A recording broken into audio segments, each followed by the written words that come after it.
ridiculous. Patrice O'Neal in studio. His doesn't even fit his head. These are huge. I think no, he's got the same old ones. Oh, it must be the hat or something. You look weird today. I don't know what it is. You look like you should be in Run DMC. My head just grew. What do you think, Anthony, of the new headphones? What's this? I have no idea. Volume adjust? Volume control. Oh. They're noise reduction headphones. I guess if you're in a band or something, you know, and you don't want to hear everybody else playing around you, like if you're the drummer or something, you throw these headphones on and it takes the noise out of the room. Yeah. But they're really tight on your head. You know what it is more than being tight on the head? They're so bassy. Like, this is really weird. I got this deep voice. Whoa, whoa, whoa, whoa. Yeah, I'm changing out. Yeah. I mean, they're not. I could see them being good under certain circumstances. I think voiceover recording, this would be very good. But for having 5 or so other people talking and hearing them through these, it's a little odd. It feels like there's like a clamp on your head. And when you're doing a radio show where you got to move around a lot and... You motherfucker, you made me pop your fucking eyeball out. Right. Well, can you have like a psychological... Imagine if you started with those and then you would introduce the ones you have on now, You're right. the new ones. Right. You'd be like, fuck these ones I got on. Radio guys... Give them a shot. Radio guys are very strange, Patrice. Ah, there we go. I feel better. I had the same headphones for over 10 years. I used to duct tape them together. We had an engineer at the old place, and he would have to like wire my headphones on a weekly basis because the things were falling apart. Because you get comfortable with them. Yeah. All right. I mean, those new headphones, they're just not going to get the job done. Right. No. Right. Let's say hi to Nina on Long Island. Nina! Hi. Hi, Nina. Hi, Nina. Hi, Patrice. I love Web Junk 20. Thank you. Ooh, there you go. I love Patrice when he's on The Office. Yes, I've never seen The as the warehouse worker guy. Jesus And Christ. you might know him from Arrested Development. Yes, I always play just some big nigga with one line. the prison Watch guy. out, sucker. Or you might know him from Head of State, a little Chris Rock movie. Yes. But no, I was asking Patrice this in the office today. It's all about Web Junk 20 when he walks around the streets of It's just Manhattan. like, oh my God, it's little white girls and young thugs. That's who knows. Yeah. Just the complete opposite. Yo, son. thugs. Oh shit. Oh shit. I think I'm getting ready. Oh yeah, you see me in the cut, right? Oh shit, I saw your HBO special. Nope. Oh shit, you the web nigga. Oh, yeah. Oh my God, it's the Web Junk. The little white girls get it exactly right. It's Web Junk 20. I love the dog that ate his own toe. Oh, yeah. Thank you. What do? You just go, yeah, thanks? I go, thanks. And, but you know, not to be unappreciative, but it's like, whatever. What the fuck you gonna do? It's good for Patrice. He's Yeah. on one of those VH1 shows they show 20 times a day. But if they come see my show, it's gonna. Don't bring your kid. Like, it's not a teenager show I'm doing as a comic. He's so funny on VH1. Let's bring the kids. Oh, just horrified. As I go, leave, bitches, and take your kids with you. You, what you come with your family for, faggot? So, Nina, what do you have today? Well, I just wanted to say that I went to the restaurant the Saturday before the blizzard, and it was phenomenal. F.H. Riley's? Yes, I did. Come on, tell everybody about It it. was classy. It was amazing. The food was... Oh, Opie, what a time. What a time for the phones to disconnect. She's during a good, plug. too, The food was what? The phones just exploded. I thought she was going to say phenomenal. We really have to fix the phones. Yeah, please. Please. Damn, she Please. sounded good. I wasn't even close to the mouse. You know that. They just exploded. Please. I was going, maybe Washington is sick of all the plugs from my horny. brother's restaurant. Said, Oh, and they're you know cutting what? it off? For now on, anyone gets through to plug that dumb restaurant, just blow up the phones for a couple seconds. There's some kind of computer program they have that recognizes the word. Right. Well, it's, Riley's. It's F.H. Riley's, 400 New York Avenue in the heart of Huntington. You might want to go to dinner early because on the weekends especially, the place is blowing up. Yeah. It's getting a little out of hand. Hey, can we have an opening day party, like a warming party for your new house? No. Can we all come over to you? No one will be coming over to my new place. I closed on my house yesterday. F.H. Riley and then over to Anthony's house to thank chill you. out and relax. That's why I'm exhausted. Nothing worse than sitting in. You know how my love of lawyers, right? And just business and business people and meetings and conference rooms and paperwork and everything I hate. And I've talked about this on the show. I hate all those things. When we go to Washington and have to sit at a meeting, I stare at the floor and doze off because I can't be in those situations. And closings are full of that. That's all it is. Lawyers talking to each other, throwing numbers around, writing on paper with little calculators, and then they trade the paper, and the other lawyer, he types on his little calculator, and if there's a missing number, they talk to the mortgage person and the bank, and the title guy is there, and and things are being faxed and copied, and you're signing 8 billion things. And then at the end, you get a key. It's like at the end, you're handing over huge amounts of money. You get a key. It's like, did you see the picture and of his they'll house? shake your hand. Yeah, it's beautiful. Did you pick out which window they're going to crawl in when they break in and rape him? Yeah, and no the girl? kidding. No kidding. No one's getting in there. I see what window. I already cased the joint.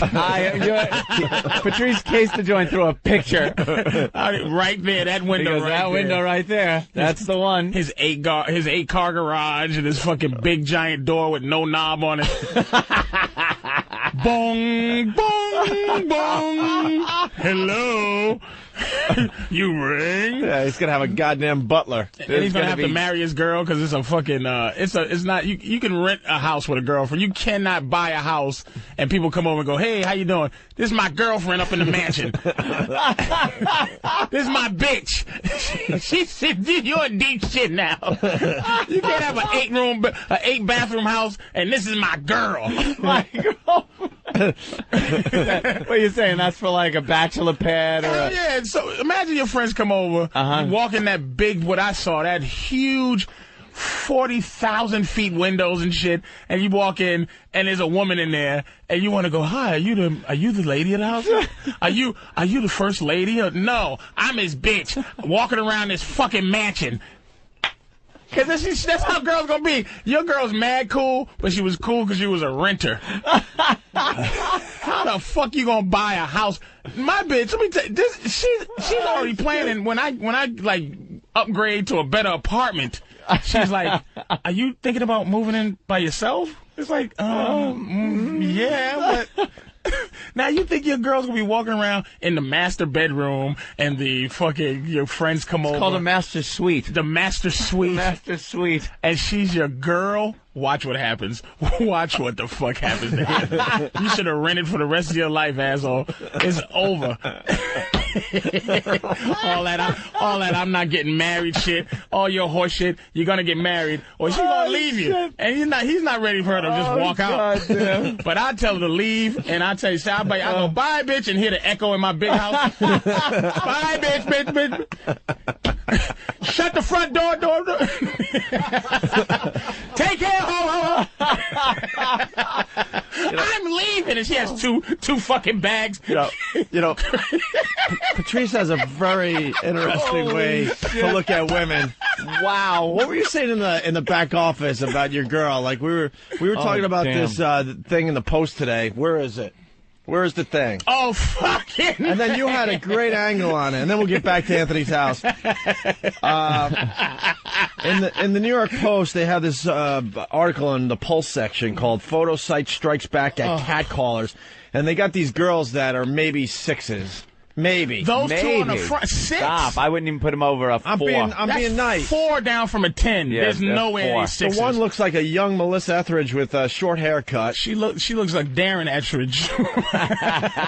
Like Mike Etheridge. She stinks. These girls should be happy that there's guys catcalling. That's what the fuck. My girl. But hold on. Let me just explain, and then you can pop in there, Patrice. So they're striking back. You know, everyone has heard about women. They walk around New York City. And the construction workers are hubba. They're doing their lunch. Say. Man, they do just line up though. It's hilarious. Yeah. They'll line up on Fifth Avenue, 20 in a row, and just comment on every girl going by, right? Yeah. So these two, I guess, started a website to get back at the catcallers, and what they do is they're encouraging women, if you're getting catcalled, to take your cell phone and take a picture, and then upload it to this website. Not quite perverted justice here. ladies. Right. Oh. They're not quite really capturing. I don't think this is going to jeopardize these guys' Wait, lives. Here's the website before we give it out because it'll blow up if you want to check it out. Let me take a look. See, Here, give it to the E-Rock first, Oh. so I could see it, and then there you go. all right. And then, like, if you're one of these women that got harassed, you take the picture, and then you could, like, comment about how it felt and what happened to you on the streets of New York. And there's, like, here's a couple of the excerpts. Open letter to that asshole on St. Mark's Place. If you're going to sexually harass someone, try not to do it while you're at work. I think that the sock store deserves more attentive employees. To the single white male. You ladies look like you like to take advantage of a single white male tonight. Can I take your picture instead? I don't get that one. Sorry. I should have pre-read that one. But, so there's a whole website. All right, they're all slobs. Oh, my All God. slobs. Look at that awful crew of... This is what I'm saying, man. The girls like this ruin it for, like, sexy girls who enjoy that. Some women have to enjoy that. These monsters. But why they got a picture of a guy with a cell phone? He's pissed off? Hey, why does it just have you to be the fucking girl? kidding me? This guy looks like a faggot. Are they trying to be politically correct with their websites? No, so they have yeah. a guy on there that's also pissed off at the catcalling? It's for pussies who are condoning this. Like, they're trying to help them out. Like if they see a chick who might not have a camera ready, he goes, "Hey, I'll be your Robin Hood, baby. Right. I'll be your I'll help. your Lancelot." Here's some black guy, and he's just standing there. I guess they got a picture of him. The scene, some girl, I guess, is saying this. Me walking down Broadway between 178th and 179th Street on a 60-degree day in February, enjoying my lunch break. Mr. Man is heading my way with his buddy. He gives me an exaggerated look up and down.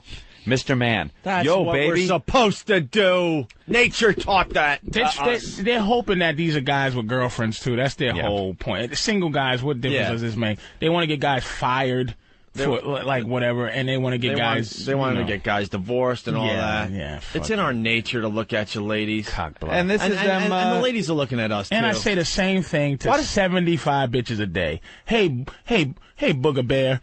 I just say it. It's a numbers game with us. You got to. Hey, sweetie cheeks. Hey, honey nipples. Listen to this. Though. Here's the difference. Look how this scenario played out. Mr. Man, yo, baby, you're gorgeous. I want to hit that. Hold on. E-Rock will play the woman because it's a little dialogue that they got on the website. All right. You're playing the part of me. It says M.E. Mr. Man. Yo, baby, you're gorgeous. I want to hit that. No, I thought you were going to leave that out. No. Sir, can I take your picture? Why do you want to take my picture? Because I'm taking pictures of everyone who thinks I'm pretty today. Girl, you could take my picture every day. And then it says, the weirdest part was as soon as I started talking to him, I could sense that he wasn't a kidnapper, rapist, or even a real asshole. He was just a confused guy with absolutely no lady skills. Still, if I hadn't turned around for the hollaback, I would have walked on feeling a little shaken and self-conscious. How am I supposed to know which are the nice guys and which just don't get it? Don't get what? Hollaback 1, Mr. Man 0. Play better next time, Emily. Hey, what's up, baby? Can I finger pop you or rape you? One of the two?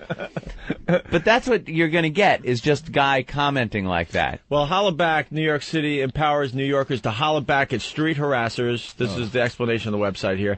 Whether you're commuting, lunching, partying, dancing, walking, chilling, drinking, or sunning, you have the right to feel safe, confident, and sexy without being the object of someone's fantasy. So stop walking on and holla back. Send us pics of street harassers. You can't feel sexy unless somebody's harassing you. Women don't have to. How can they feel? They don't even know what they feel about themselves until we fucking let them know.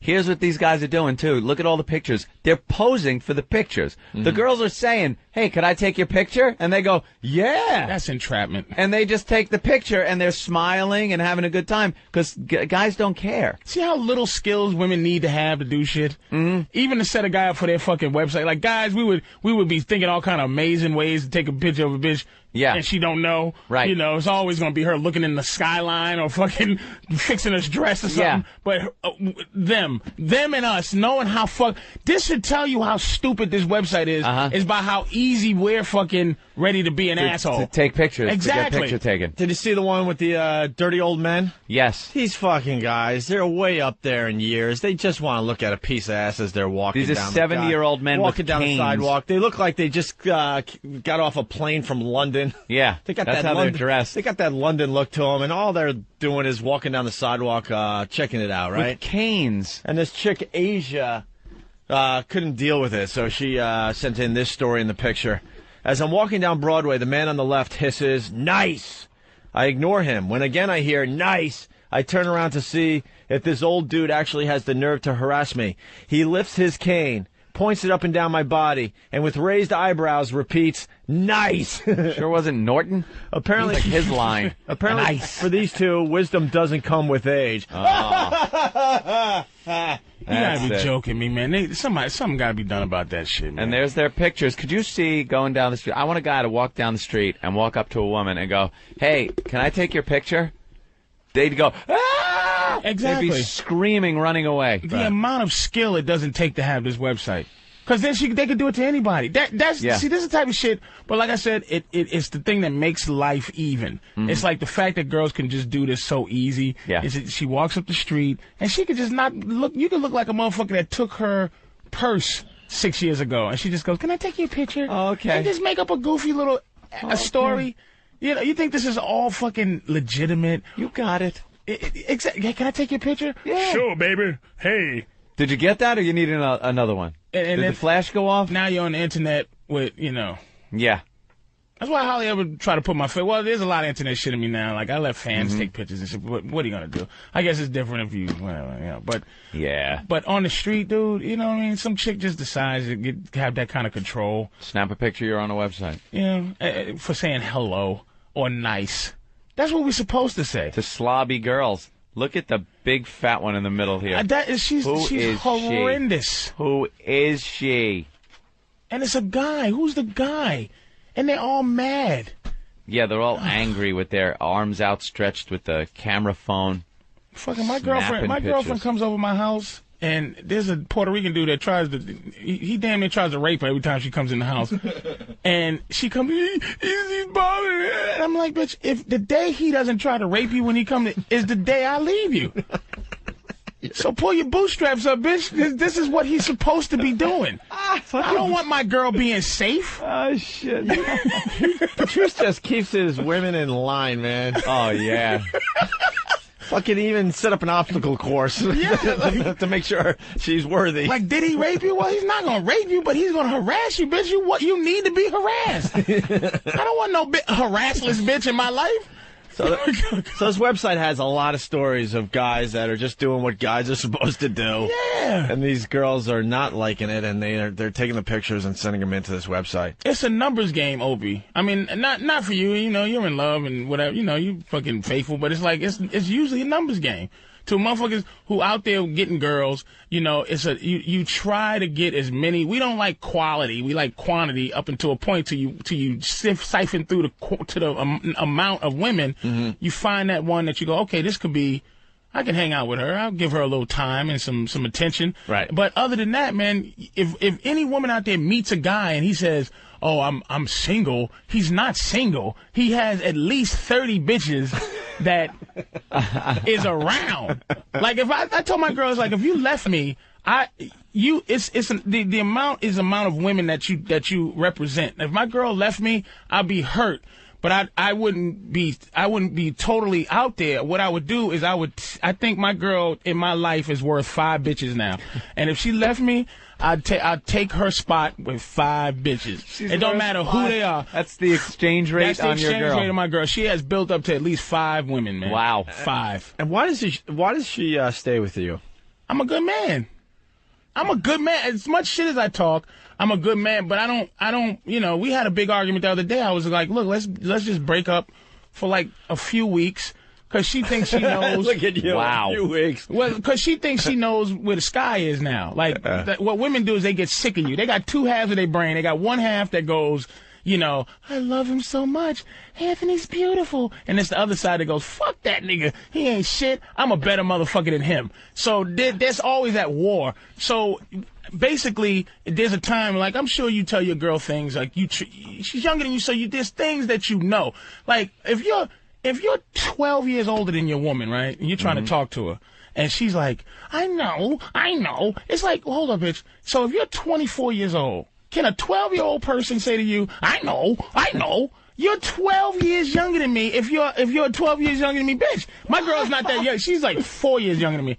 But I got 4 years more wisdom than her. She's never been in a good relationship. She's fucking goofy. When is she gonna... She only thinks she knows shit because I tell her shit. So now she thinks she knows shit. Like, I know where the sky is. I know how to walk now, motherfucker. Who needs you? I go, okay, sweetie. Go out there and walk and find the sky without me. Please do. And then come back. I'm not going nowhere. I love you. But I'm trying to teach you how to be liked. Wow. It's easy to love them. It's hard to like them. You are rough, man. But she'll tell. I don't treat her like she gets treated very well. I don't doubt that. I don't doubt that at all. I know how to be in relationships. But that being treated well is on such a fine line. Like, she could fall off of that being treated well. Easy. You let her, like, you let her be treated well. You treat her well. But it's a tightrope walk. Nah, she's not on eggshells, man. Nah, she's just...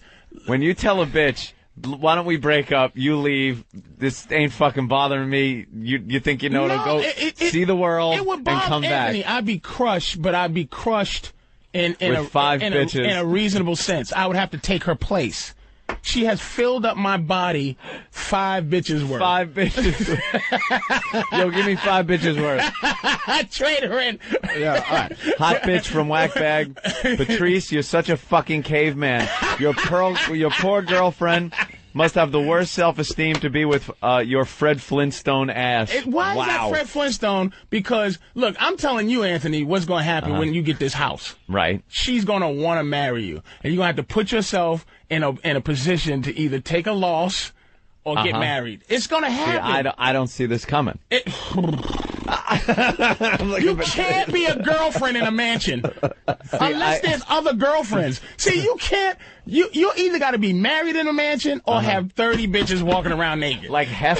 You can't have one girlfriend in a mansion. You can't do it, nigga. I love his logic. How the fuck you gonna have one girl walking around? Hi, I'm your girlfriend. Hi, Mr. Cumia. I'm Mrs. Smith, your girlfriend in the master bedroom.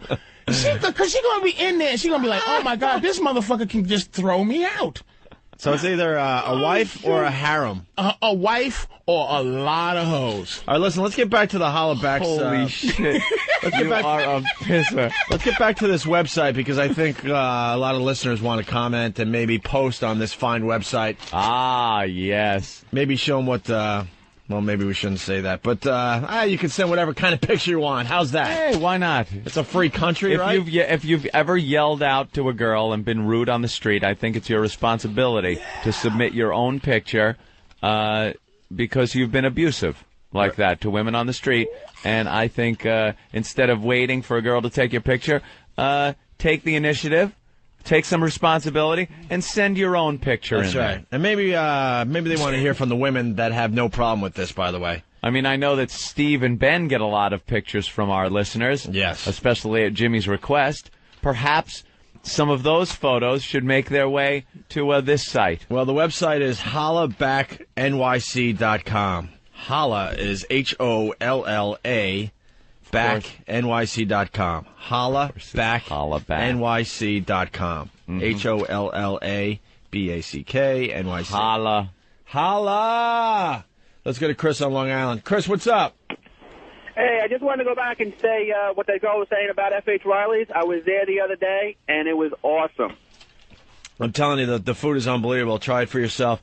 But the weekends are starting to get slamming, so you might want to go a little early or during the week would really be the best time to go. All right, Chris, thank you. Wow, you're Patrice welcome. getting slammed. Patrice talks some mad shit. I bet if his girlfriend says jump, he says, how high? Yes, Pookie. Whatever you want, dear. He really, and then he called you a lying knitter rapist. He really, it sounds good, but then you got to think about something called reality in there. Which one? I just don't see many women. Well, a lot of white guys' perception of black guys in a relationship is the same as the little car drive in Reservoir Dogs when they're talking about how black guys treat their bitches and stuff. And then that's why white guys kill their wives on a regular basis. One OJ, yeah, but what about the constant white guys putting anchors on their pregnant wives, killing the new guy fucking went to England. White guys do that all the time. You know why? Because they have this real this illusion of how women want to be treated, and they do too. But women don't even know how they want to be treated. They don't. They're goofy. I'm just telling you. Goofy. I like how they're goofy. And I don't treat her bad. It's not even like you think because it's tone and what I'm saying that I'm walking around shoving my girlfriend's head in the toilet when we're not having sex. But it's a direction thing. If you don't give your girl direction, she'll give herself direction. And everybody's running around with like their heads cut off, with chickens with their head cut off. Yeah. I'm just letting you know. It's fuck him. He don't know what he's talking about. But white guys always end up killing their wives because white women are nitpicky. See, here's the difference. I'll give you two differences: black woman and white woman. How they do things. I like this.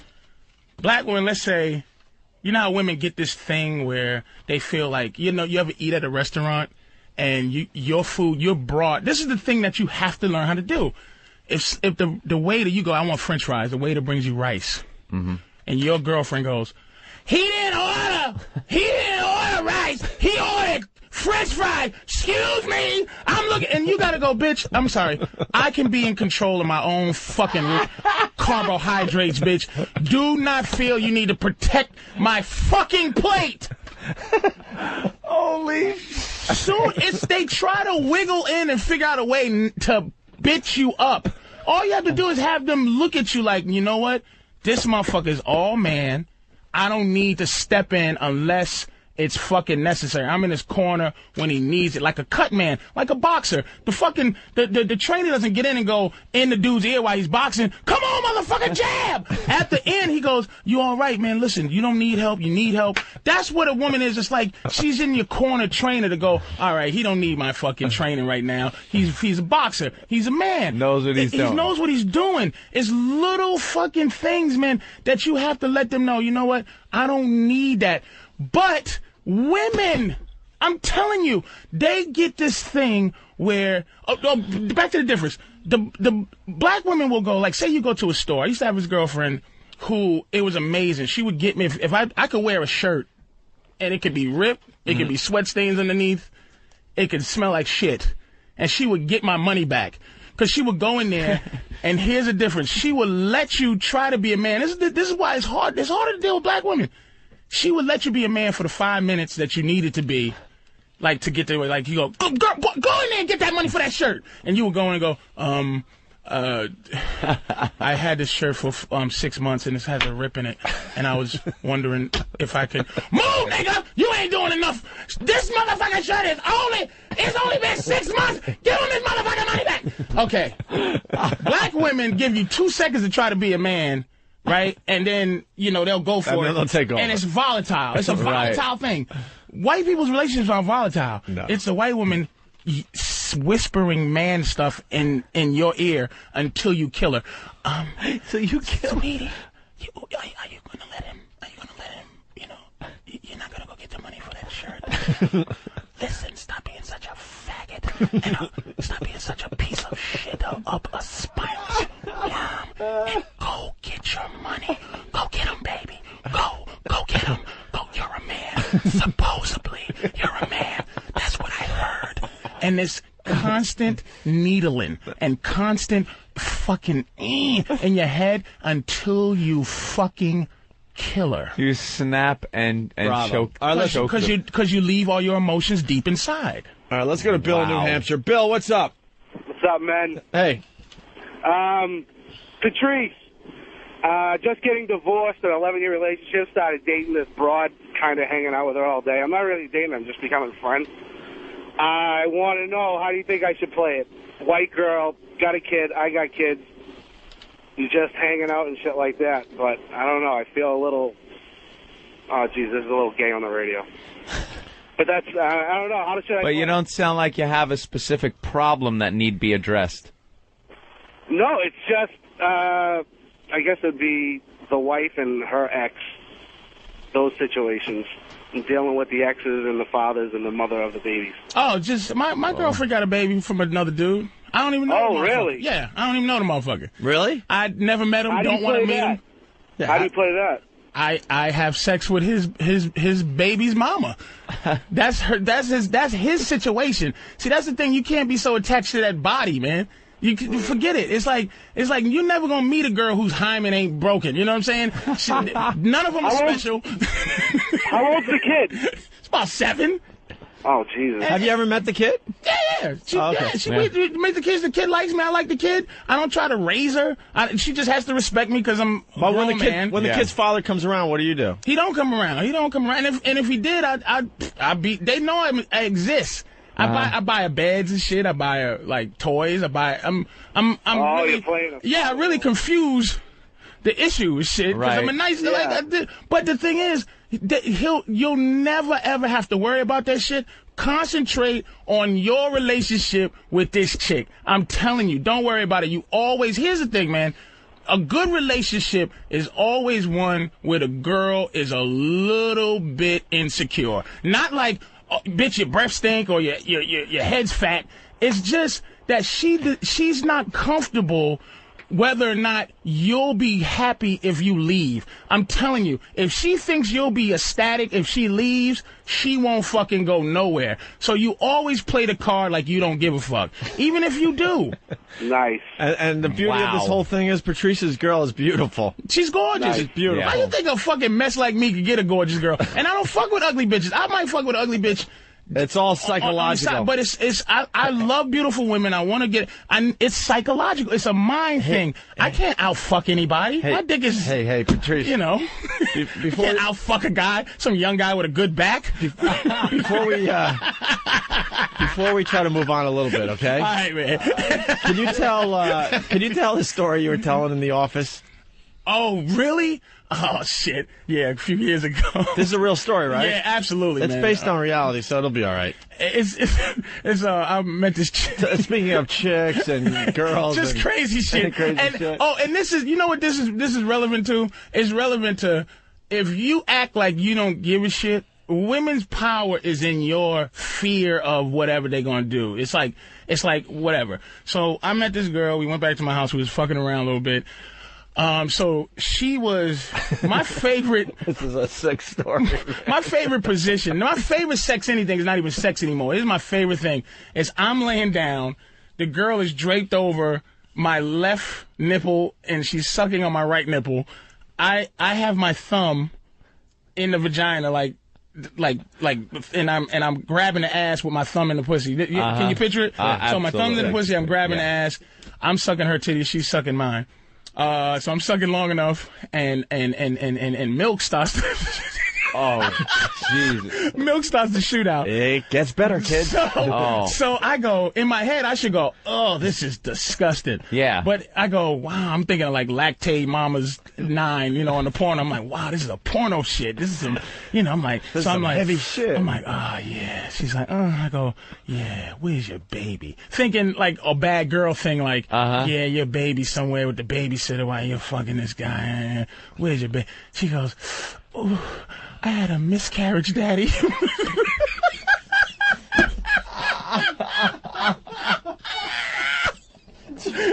I should be going, ah! I go, oh, yeah. Yeah. Oh, yeah.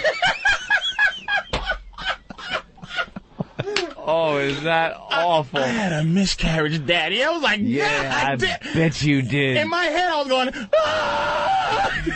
But I just kept going. Oh, is that horrid? You just gotta stay in character, man. Yeah. Stay in character. Keep going. Don't even let it freak you out. Guys, I don't How believe... freaked were you out? You had to be freaked out, though. After she said miscarriage, but the lactate, no. I was just like, she got a new baby. It's like, great. Fucking a kid somewhere with the grandmom sitting there squeezing milk out titties and shit. You're eating dead baby food. That's what you were eating. You were drinking dead baby food. It is what it is, man. I didn't make up the fucking thing. It just happened. All right, we got Lisa. She's very pissed off. Is she really? Yes, she is. Oh, Lisa in Jersey. Lisa. Yes. Hi, Lisa. How many girls is he with? It just shows the product of woman he's with. I just can't believe that women fall for his crap. Oh, you're an easy mark. Listen to you. You have no I'm an guidance. easy mark. Yeah, I would get you within 2 days of knowing me. You'll be subscribing. Yeah, right. Yeah, just by your answer, sweetie, I can tell you go. This is classic. Yeah, right. Whatever. Here's what is on your mind. I'm a big, arrogant, big mouth fucking asshole, right? And you want to destroy that any way you can. So here's what you do. If you're pretty, this is where pretty girls fuck up. They try to hear her giggling. This is here's where pretty girls fuck up. They try to get me because I'm a fat motherfucker. So what they try to do is they play the love game. They give me something they think is precious, which is pussy. That's what girls have to give. But after that's all we have to give. That can an attack mode. What other plan can you have other than your pussy? On attack mode. If you wanna destroy a man's fucking arrogance, what do you do to do that other than use your pussy? Oh my god. Oh my god. Do you hear it? She's doing the singing because she really don't have an answer. Oh my god. Oh my god. It's like, what else can you do? Talk about fucking the French Riviera with me? You innately. Obviously, you couldn't talk about that. Yes, I could. Innately. Here's what you got to understand, ma'am. We don't like you. No matter what you know, we don't care if you know all the quarterbacks in the NFL. We don't care if you know every team color. We don't care if you know all the GMs. We don't care if you know every basketball. We don't care because innately we don't like you. So you try to infiltrate your personalities on us and you realize that you're not interested, then you try to fuck us. When that doesn't work, you're ours. Okay. So that's the only reason that you're interested. At first. And then, look if I work hard to get what I want, which is pussy, right? You agree with that? That we work hard to get pussy, right? Yes. Then after I do what I do, what's your job? Don't you like the companionship or some kind of... Yes, but in a possession kind of way. Like you go, wow, this girl, you know what women have to do? Grow on you. My girl been around for 4 years. Grow on you. Oh, my God. Yes. Oh you my God, love I have to meet your girlfriend. I have to meet her. I can't imagine that you're dating an intelligent, beautiful She's woman. a genius, really. She's fucking a genius girl. I date doctors, lawyers, people tell you. I don't date no fucking homeless people, retards. No one that dates on Paxil or no shit like that. Somebody's in bed with you telling you that she just had a miscarriage. That sounds like an intelligent woman. Oh, well, that's a goofy bitch, but that's the type of bitch you fuck when you just meet. A bitch with lactate fucking had a miscarriage. That's the price you pay when you meet a bitch off the street. But that was a snack for Patrice. Yeah, I'm just talking about like a girl like you. That wasn't dinner. We would go out to dinner. You would curse me out for a little while. You would understand because you innately don't have your own philosophy because you're not really saying anything now. Yeah, when Patrice brought up the fact that the pussy's the weapon. When you girls go into battle for the first time, this is before any get to know you, whatever. It's just because we know that's all you want in the beginning. Well, that's all we want, but in the beginning, that's not all I want unless that's all you got. Now, if all you got is pussy, why would I try to... You don't sound like that. You sound like, this is the way I keep her on track, and this is, she's... Yes, look at your mouth. Like, you can tell there's no guidance in your life because you're too comfortable yapping about nothing. Okay, Patrice. You talk about nothing all the time. Right, because I'm a guy, and that's what we do. But the stuff you talk about that you think is about something. You talk constantly. Thank you, but it's always interesting when guys talk. All right, Lisa, thank you. We got a couple more here. Let's go to Kevin in Nebraska. Kevin. Hey, guys, what's up? Jump in, find your spot, and go. Hey, Dr. O'Neill, man, you need to shut up. My wife listens to this show, and you're giving away all my secrets. I'm sorry, man. I don't want to get no good soldiers in trouble. But it's just, they just yapping. Let's go right to Colorado. Kirsten, what's up? Hey, I totally agree with Patrice. Absolutely agree with Patrice. Women need to know their place, know what they do it well, and please their man. And their man will be around forever. Good girl. Wow. Forever. Good Absolutely. Girl. Men need a writer. Be a writer. It's not that difficult. Keep your mouth shut. Do what you're told. Be who you are. Is that what hang. Is that what you do with your girl? What I do with my man. All right, thank you, Kirsten. Let's go to John in Utah. John. Deep voice. Yeah, I just wanted to say Patrice saved my marriage. I was the doting husband, and it was all about her. Started to listen to him, and things were going bad, so I started going, well, what would Patrice do? I started following his advice. What would Patrice do? It was bad at first, but it's turned her around, and we're happier than we could possibly ever be. WWPD shirts. Here's what he said. Hear what he said. We're happy. Yeah. A happy man is a happy relationship. A happy woman is a miserable man. Patrice, wow. She wanted me to be the man.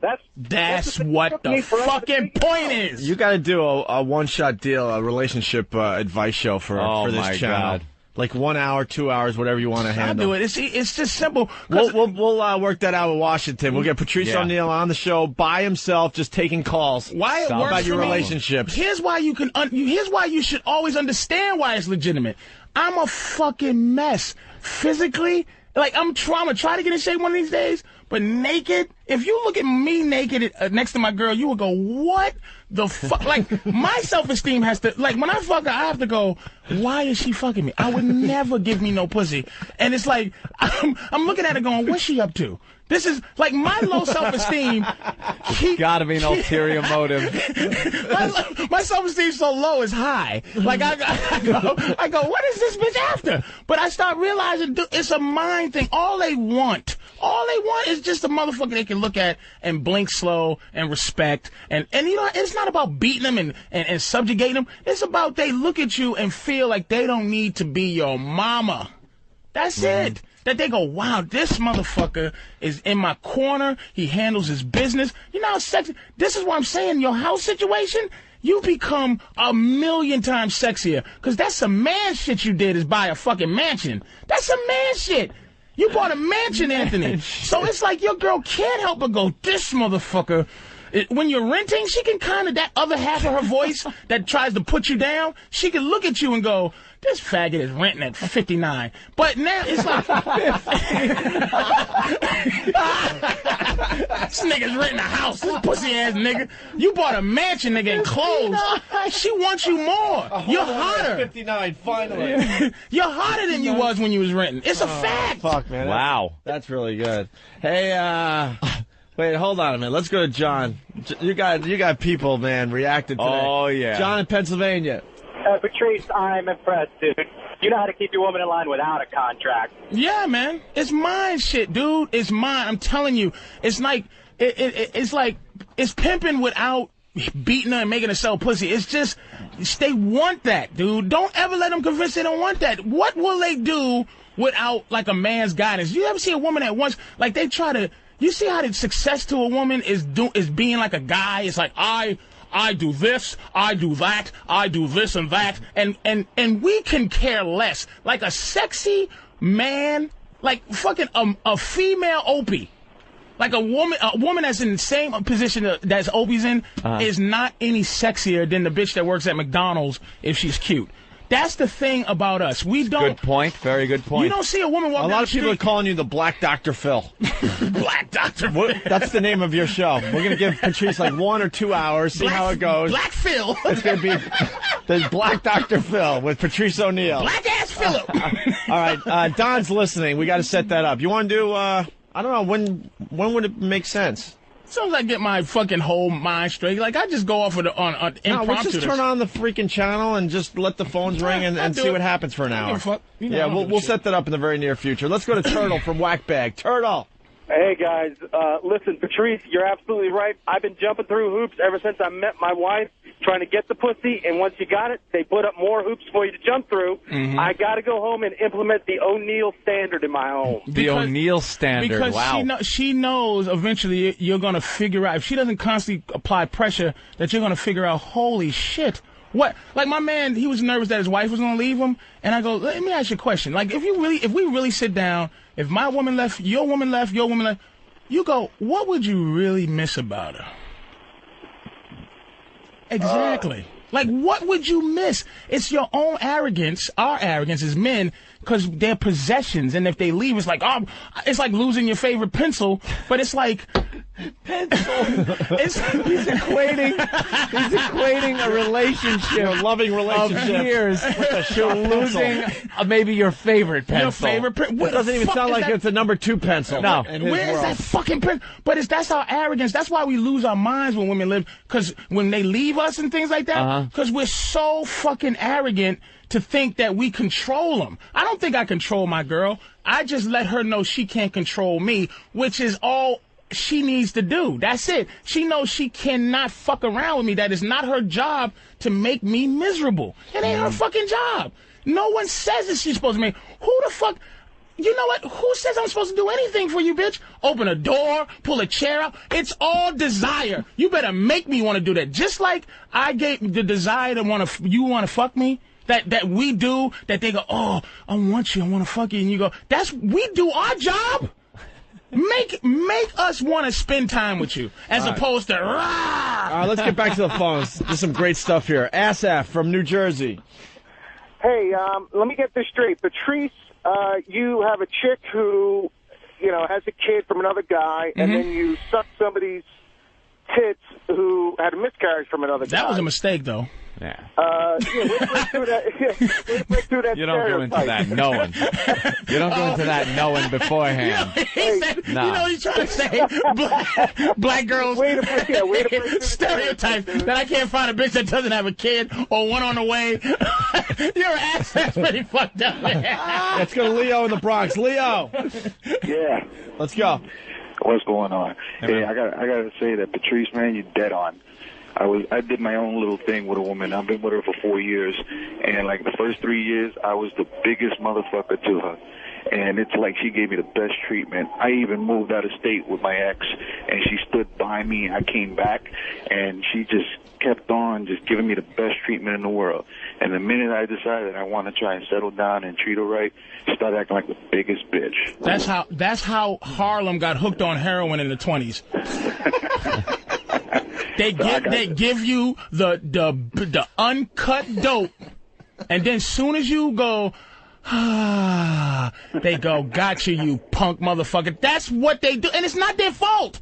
It's not malicious. It's just nature. That's what they do. They can't help it. All you got to do, dude, is step back and just like whatever you do in life that you just make a conscious decision. You're going to make a conscious decision that you will live without her. As soon as she knows that you will righteously leave, she will righteously stay. They can't help it. Leave right. Get out of that. Wow, that is some philosophy, man. Yeah. A couple more here. Some philosophy. Bam, bam. Yeah, hey, Patrice, man, that might work for white on white or black on black. Man, I'm a white guy married to a black woman. And, man, if I started all of a sudden trying to do that shit, I would probably get my ass whipped. It's not like an attitude thing. It's a belief thing. It's like you have to just look at. I told my girl she's the fourth most important thing in my life. Okay? Now. And I'm going to tell you what the three ahead of her was. I'll guess. It was me. Career. My career. Family. My mother. Which is mom. And then her. Jesus. Fourth. And then she knows she's there. She goes, but, yes, well, you're important. And I consider you to be the person I'm going to grow old with. So I kind of put you ahead of my family, like my mother or whatever. And I go, oh, wow. Well, thanks, sweetie, but you're fourth. And I love my fish, too, so you better fucking watch your step. Yeah, what is fifth? What is fifth? Fifth would be the fish. My fish. So she just beats out the She fish. beats out my fish. But they're nice fish, She though. better be lucky. He gets the exotic You know how many fish. people are around my life? She's the fourth most important. To me, never love yourself. Never love anybody more than you love yourself. I love me. You have Be to. numero uno. All right, let's go to Dave in Iowa. Dave? Hey, I've been married about 12 years or so, and I just cannot get my wife to give me blowjobs near as often as I would like. And I've tried lots of different methods, and she just doesn't like it. Ready? I just want Patrice's advice. Ready? Here's what you do. Yeah. They're very competitive. All right? What you do is you please her to the utmost of your ability and someone else's ability. And then when she's pleased thoroughly, you just go and watch TV and say, thanks, sweetie, I just wanted to please you. And she'll go, what the fuck? I'm useless. She'll realize how this is what you do. You make her come and then you jerk off and you say, thanks. That was the best sex I ever had, and it didn't include you. And then call back and see if that worked. You please her, lick her asshole, Dave, lick her pussy, your finger, you just fuck the shit up. You treat her and you do it righteously. You do it where it's no pretense. Not that you're trying to get your dick. So you do it. You instead of eating pussy, you become a pussy eater. Like you just do it and love it, and she nuts all over the place, and you get her horny as she can possibly be, finish her off, and then you jerk off, and you get up, and you just fucking go watch TV or whatever. You be disinterested in her pussy. That's when, because you're taking away their weapon. It's like, you ever see a movie when a motherfucker puts the gun to the guy's face? Yeah, Pulp Fiction? And he goes, I don't want to blow your horn, man, but that ain't the first time I had a pistol point in my face, motherfucker. So it's like, when she goes, I don't want to suck your dick, I don't want to you just get up and you don't want it. If she's not giving it to you anyway, don't want it. She's doing that because you want it too bad, motherfucker. Don't want it. God damn it. All Dave, right, yeah. give this a try and call us back. All right. We'll remember you, okay? My God. Let's say hi to Mongo. Mongo. Hey, guys. Hey, it's all about, like, being a POW. When you're in that POW camp, it's all about, you're not winning the battle. They're not winning the battle. You're letting them win one little battle at a time. They're not winning the war. You're just winning that one little battle at a time. Nothing? I don't know. I don't know. I think he might have had a good point there. Yeah, I think it was there. Like, I saw his point there. There goes the steam. There goes the steam. Dan in Georgia. Hey, what's up, man? I've been sitting on hold for a fucking hour to tell you guys that Patrice and Norton should have their own show, and then y'all gonna up and say the shit that y'all gonna give them a couple hours in the near future. I mean, my fingers numb from holding this little big ass phone. Hey, I love you guys. Keep up the good work. All right. Out there stealing motherfuckers. Right on. Thanks, Dan. This is what we're going to do, because it's very obvious. We're going to give Patrice O'Neal, like, a 2-hour relationship show and see what happens. If he wants to do it again after that, it'll be up to him. We'll work that out in the near future, and we'll do it. We'll find a time that makes sense for Patrice. Great. In between him being a TV star for VH1 with the Web Junk 20. You buddy Anthony, you motherfuckers. And now we'll get I came in this morning. Opie's just like I did come in like a barrel of watch out. Wait. Let me set this up. Let me set this up. Patrice did an unbelievable job when Jimmy was out in Hollywood. We fell in love with Patrice in Washington. Did man? Eric Logan thinks you're just the greatest thing. And we haven't seen him in about a month and a half because, Jimmy's back, and we're trying to fit Patrice and Bill Burr in because we love these guys too, And I just noticed a change. Patrice comes in, it's all like, cha-cha, hey, what's up? like, you motherfucker. It really was. And it took 2 seconds. It didn't even... I come in, and I'm going to shake hands. Hold on, nothing bad, by the way. No. And then O gives me the fist like O does. And I'm tired of you not shaking my hand, nigga. And Ben, let me tell you something, nigga. You don't call me asking me for breakfast. You know, you paged me for... No, you thought he had an ulterior motive. That's what to make sure the black guy was going to come in time or something. Yeah. And then Opie's like, wow, you really changed ever since you got a hit show. And I said, damn, I really am an ass right now. Yeah. He's bitching at Ben for... Actually, he's thinking, because Ben calls him up and like 5 times to ask, what do you want for breakfast? What do you want for breakfast? And not for a second do I think it could actually be legitimate. No. I'm like, man, I know what you're doing. And then it added on to the thing like, you know what? Why can't you shake my goddamn hand, Gregory? I just do the fist. I know, and he always does the fist, but today I'm going... Shake my fucking hand. I'm volatile and shit. But then you go, you know, you're right. You gave me a tap. Yeah, I'm like, who am? What did I do? I'm like, you know, Patrice, while you're out there being a star on VH1 and going to San Francisco to do comedy and maybe another fucking movie, Aunt and I sit in that office every fucking morning from 6 to 7 going, That's it. This sucks. I don't like being up this early. Aunt's on his computer. I'm on my fucking couch reading my newspapers. Nothing changes for us as you're like, cha-cha-cha over here and cha-cha-cha over there. It was all it took was just that one thing to bring you. That's why you can't have yes people. See, that behavior will get me. If people let me do that, I'll be on the first fucking plane to South Africa, sitting around acting crazy because motherfuckers let me come in and go, shake my hand, nigga. Right. You know, it's like I'm sorry. What did you say? 0.4 web junk. What the fuck did web junk say? Your best line about that was like Web Junk 20. It's a hit show for VH1, and like, damn, after 8 episodes, we already have a best of. We have a best. We have a Web Junk 20 200-year anniversation after 6 shows. Yeah, then he's like, it's on so many times they're celebrating their 200th episode. It's already a syndication. He's only taped 6, but it's run probably. Someone should do the math. Those 6 shows have probably run close to 100 times. They're doing a best a total of 100 times. Best of show. Best of. Oh, that's great. Let's go to Pat in Boston. Pat. Hi, Jimmy. This is your mother. The black Dr. Phil says, take 1 bitch and replace her with 5. I love you. Hey, that's a great callback. JT in New York. JT.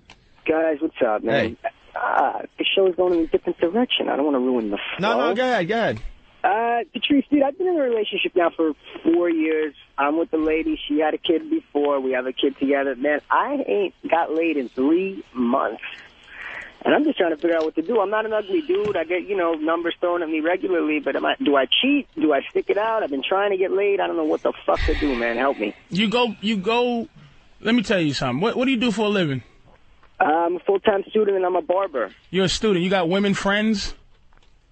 You know what, man? I cut them off because that's your fucked up. Look, let me explain something to you about having a woman in your life. Can I just ask one question before you go, Patrice? How old are you, JT? 28. Oh, okay. Listen to me, dude. It's like having a company. If you own a business, right, and your secretary is the best, like you go, I'm not fucking. You know what? She knows everything about my company, right? Now. If this lady just ups and gets a better job and fucking leaves, right? Is your company going to shut down? No. You got to keep your company going, even without this person. And the only way you keep the company going is you have a human resources department open. You got to always have some other candidates, some other people ready to be interviewed. You keep it floating out there. You just don't let them infiltrate your time. But what you do is you keep them around, you keep your charm up, you exercise skills. Like if you don't do sit-ups, your stomach gets fat. If you don't talk to bitches, you lose the ability to talk to bitches. So that's why you feel stuck, because if she dumps you off, you've been communicating with her on a regular basis for the last 4 years. So all you know is the little intricacies of your awful shit that you do with her. You got to go get other intricacies with other women, other skills, so you can introduce new shit to her. Because that's what the problem is when they think they know everything you had to say, they're bored with you. Here's what you've done, Patrice. Here is what the one thing. It's your logic, by the way, is perfect. I would not criticize it. It is perfect, but it is just that. Pure Vulcan fucking logic. You are like Mr. fucking Spock, because you have taken everything, very logical, but completely removed any emotion from it whatsoever. The only factor that you leave out of any one of your analogies, your logic, your fucking teachings, whatever you want to call them, is emotion. The fact that men and women get attracted to each other and stay with each other on an emotional level that is called love. But Anthony, yes, wait a second. Okay, Oh, no. Mr. Spock. Wait a second. Oh, no. Yes. The black Dr. Phil is about to call. Our shit is not, you cannot love a woman like a woman loves you. We, in our soul, we're not people who go booby boo. If you put us in a room and then introduce us to that shit, we would never go, oh, boo boo boo boo. We would never rub our thumb over the top of your girl's hand just to show the affection. You would never just constantly clean fucking sleep out of her eye. You don't think that shit happens? Because they fag us up into loving them like they love us. So the love they give us, we give it back. But we love like you know what? Answer for everything. You know what? He does. I love him. How do you love? You know what? You ever had a dog you loved? Well, probably when I was a kid. You ever have a dog you love? Oh, yeah, of people course. who love their dog, right? And I'm not saying women have dogs like dogs, but the way you love your dog, that's the way men love. We come in, we sit down, and our dog sits there and has the emotion that we have. That's why that's why a man's best friend is, because it's like, we like, fuck! And the dog's like, fuck, yeah! And then you're like, oh, I'm down. And the dog's like, you know what? I'm down too, nigga. So, it's like, that's how we're not emotional like that. We just sit there with our hands on our balls trying to figure it out. And we need something there that's going to let us figure it out. Not always, just, well, I want to be with you. I want to help you. I want to do things for you. You go, sweetie, you don't understand how much I would love you if you didn't talk to me right now. Like, I would just love you. I would love you if you didn't exercise the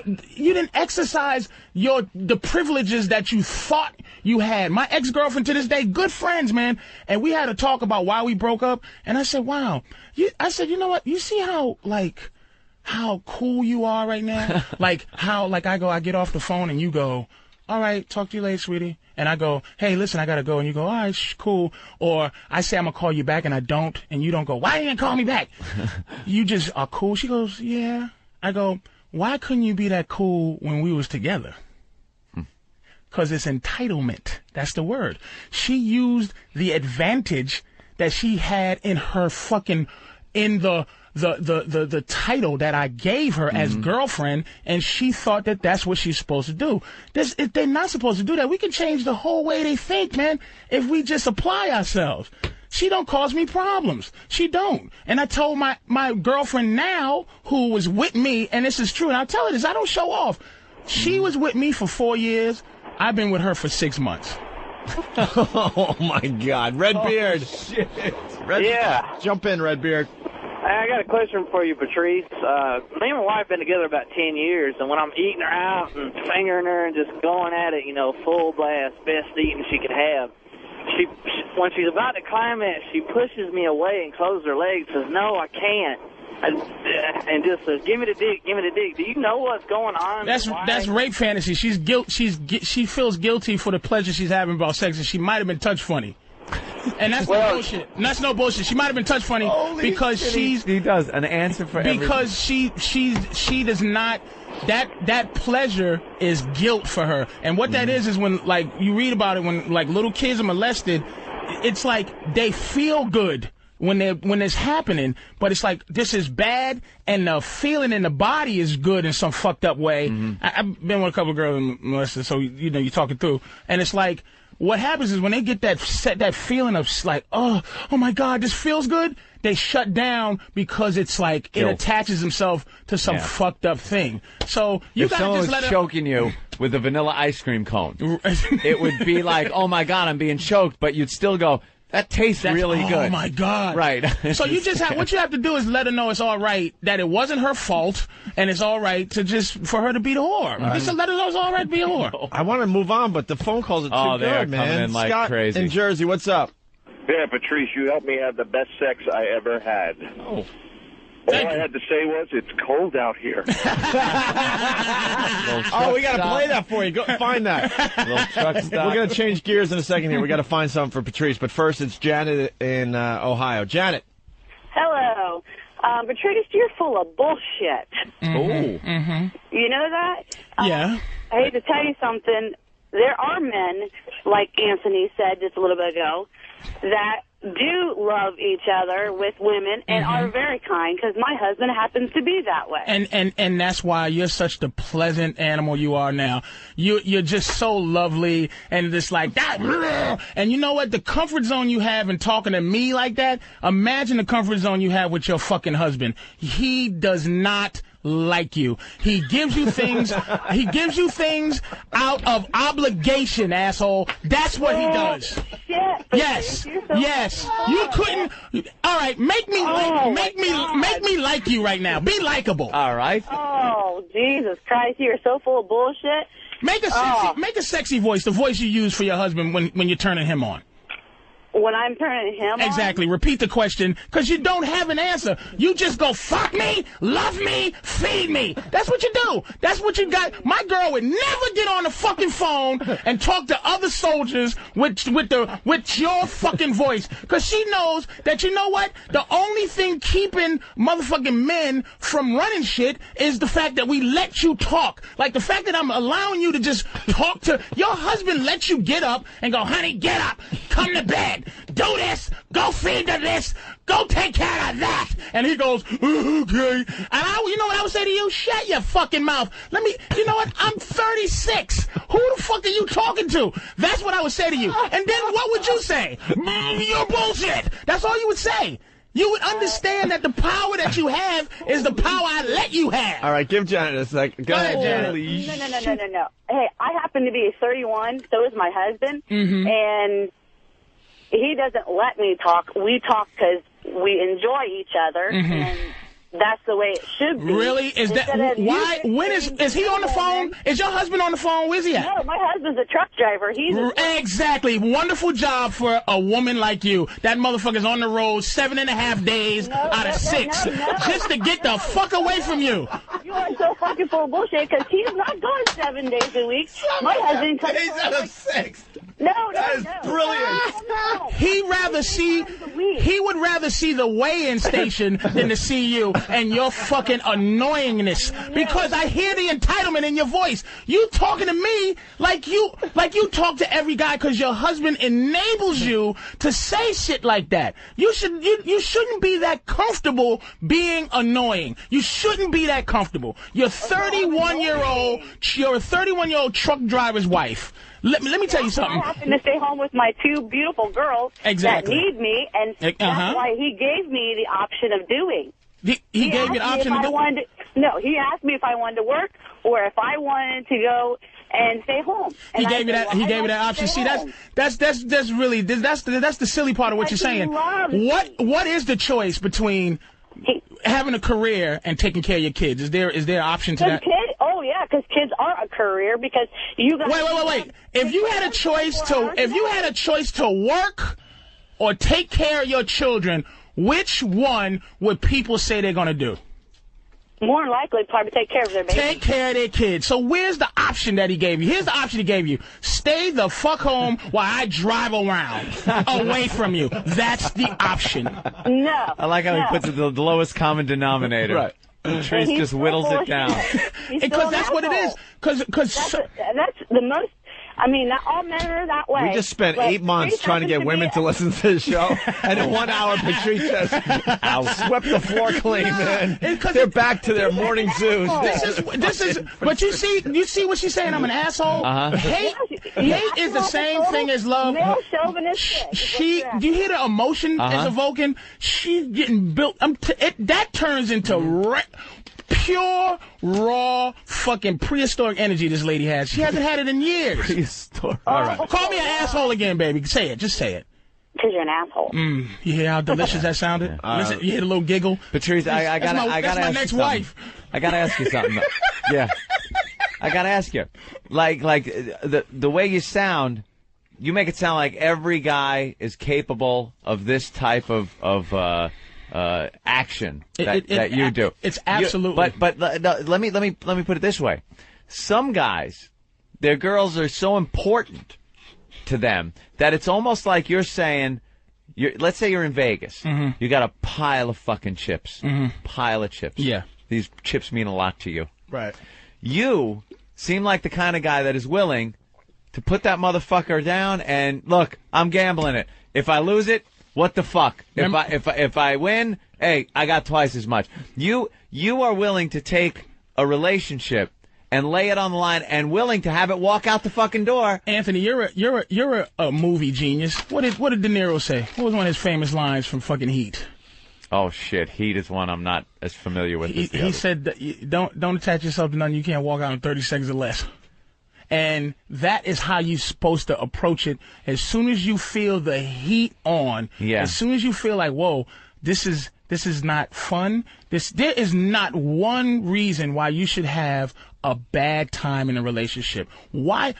I come in here, right? If I come in here every day for 4 hours, at what minute do I cause you motherfuckers pain and suffering? At 1 minute, do you cause 702? 702. But do you cause each other pain and stuff? Like, cause you think you can. You come in, you like, what's up, oh? He goes, what's up, man? Blasey, what we gonna do today? We getting along. Blah. That's a relationship. So at what point there's ups and downs and there's enough fucking downs that's gonna happen without the help of the motherfucker you love. But don't you think that if you're willing to put yourself in a situation where you're able to walk away in 30 seconds like that, just walk away, that maybe you're putting up some barriers that you could be having an even better time? No. If you would invest a little more, that you couldn't possibly walk away? Absolutely. No. This is listen. I'm just playing the pussy whip advocate here. No. I can only love, and this is anybody. I can only love somebody 90%. That's the most love I can give. That's the highest, because I have to save 10% to survive in case that person ain't shit, in case they leave me, in case they cheat. You go 100%, then you're shooting yourself. You go 100%. You jump out a window. What have you got left for you? You understand? So I need something to survive. Human nature is human nature. I don't plan for it. I just go, I'm going to survive it. So when I say 30 seconds or less, that's euphemism. That's hypothetical. Yeah. But I'm saying, sweetie, if you don't threaten to leave me, just leave me, because I'm not gonna play the game with you. It's like I have to survive. I have to survive without you. If you decide that's the control. Power corrupts. If you give a motherfucker power, they're going to abuse it. I do comedy for a living. The worst thing you can do when you're bombing in front of a crowd is try to make them laugh. When I bomb, I chase the motherfuckers out the door. Leave, faggot. You don't like it, go. Go fuck your mother and go. That's a great philosophy. And you know what they do? They don't leave. Let's go to Slim. Slim in Georgia. Slim. What's up now? I just called to call Patrice lying motherfucking ass out. Go ahead. First of all, that motherfucker talking about, I don't know where the fuck he got his old lady from. He had to do like Eddie Murphy and go to Africa and get one of Goona Google bitches. But I'm telling you like this, that motherfucker would not talk to no black girl the way he talking. He was saying, I'm telling you, dude. You know what? A lot of motherfuckers. I'm a real black girl, man. I'm gonna tell you something, man. That works mostly on black women, because black women give you the attitude that you have to control. Now, here's the thing, dude. People hate you. You don't know me, man. People hate me so much that they would do nothing more than to want to see me be a hypocritical, fat fucking asshole. Niggas know me. When I have a girlfriend, man, black and more black. You don't never see me with no white girl. Half white at the most. Like my girlfriend now, half white. But I'm gonna tell you, I apply it to progressive. Like this. A girl I used to go. She was a lawyer. Used to call her bitch. Shut up, bitch. And she used to cry and go, I can't have my friends see me call me bitch. I'm a progressive black woman because I tapped into a primal thing with her. That's why. Let me tell you who the dirtiest women are. are fuck-wise, who you can fuck easy, a doctor, a lawyer, a fucking professor. You know why? Because all day long they deal with phony men going, yes, Professor Jones, absolutely. When really our relationship with women are, God damn, you got some nice titties. So where when they get off work and you meet them and you go, what do you do for a living? I'm a teacher. Really? All day controlling those kids with a fake relationship? Really? Let me suck on those titties. What? Shut up. Let me see one of them titties. Why are you saying this? I don't know. And then you're fucking a teacher or fucking a doctor. I'm telling you, Oprah is an easy lay. Let's go to Bob in Pennsylvania. Bob. Hey, how are you? Hey. Hey, man. A couple callers ago, the guy called in and was asking Patrice for help, and Patrice mentioned about, keeping his skills sharp and all that kind of stuff, and I can just honestly say what he said worked wholeheartedly, and I've been married 10 years, and about 2 years ago it said that very issue saved my marriage. When we got married, I dropped every contact of females that I ever had, to please my woman. And, from then on, it just kind of got boring, and, our sex life was there, but it was like once a week, but it was out of necessity. It wasn't out of want. And about 2 years ago, I started, we had 2 kids and, more money, we needed more money, so I started bartending. And, on the weekends, my wife would, we'd get a babysitter, my wife would come down while I was working, and she'd see me interacting with all these people, especially females, because we have a lot of females that come to the club. And I swear to God, from that point, she was fucking me regularly. And it was just because, it was along that line of what Patrice said. Exactly what he said works. And if she thought for a minute, this is women, they compete with other women physically. Like, guys compete with other guys mentally. Like, you would be upset if you saw somebody talking to your woman and she was, like, sitting there like this with her hands in her chin, like, listening to some guy's horse shit. All intently and laughing at his shit. And this girl is like that. She had to compete with what she has to compete with, which is she starts fucking him more and starts applying herself sexually, knowing that, oh, shit, there's another chick that will take my place immediately. That the love you give her, man, she has to earn that love. But the thing is, women don't have. And again, do you think this shit is all fucked up? But when did a woman ever need to have skills in the love department, in the getting a guy department? Never. They don't have the skill to keep a guy. We have to teach them the skill to keep us. Right. Like my girlfriend is my girlfriend right now. Until she leaves me, then she's somebody else's fucking girlfriend. but I gotta write a book. Yeah, but like I never fuck her the way she the first time we started fucking, she's like, I like when you rub this again. I said, I'm not doing some shit some other motherfucker did. Nigga, you my girl now, bitch. I'm nibbling the back of your kneecap so you can tell the next nigga that you like you like your back of your kneecap nibbled. You want your fucking... I said niggles. All right, listen. Holy shit. Hope you've been trying to get rid of this shit for the last hour. It's classic. No, honestly, it's great. I mean, we could do another half hour. There are guys taking notes out there, Patrice. Nighthawk. Yeah. I've never seen the phones like this. I'm not even kidding. I say a lot, the phones have exploded, and they do, but it's been constant for an hour and a half. Nighthawk, what's up? Yeah, I just want to agree with Patrice. I'm a truck driver. I do stay on the road to get away from my bitchy wife I've been married to for 17 years. See that, Ohio? See that, Ohio? Miss Ohio? No, I'm from Tennessee. No, not you. There was Janet. There was Jan. There was a lady that called in earlier. Her husband was a truck driver. And it's like, yeah, it's a perfect job to have because you know what? How can you have a job where you long, like you driving and you long to see your wife? Yeah.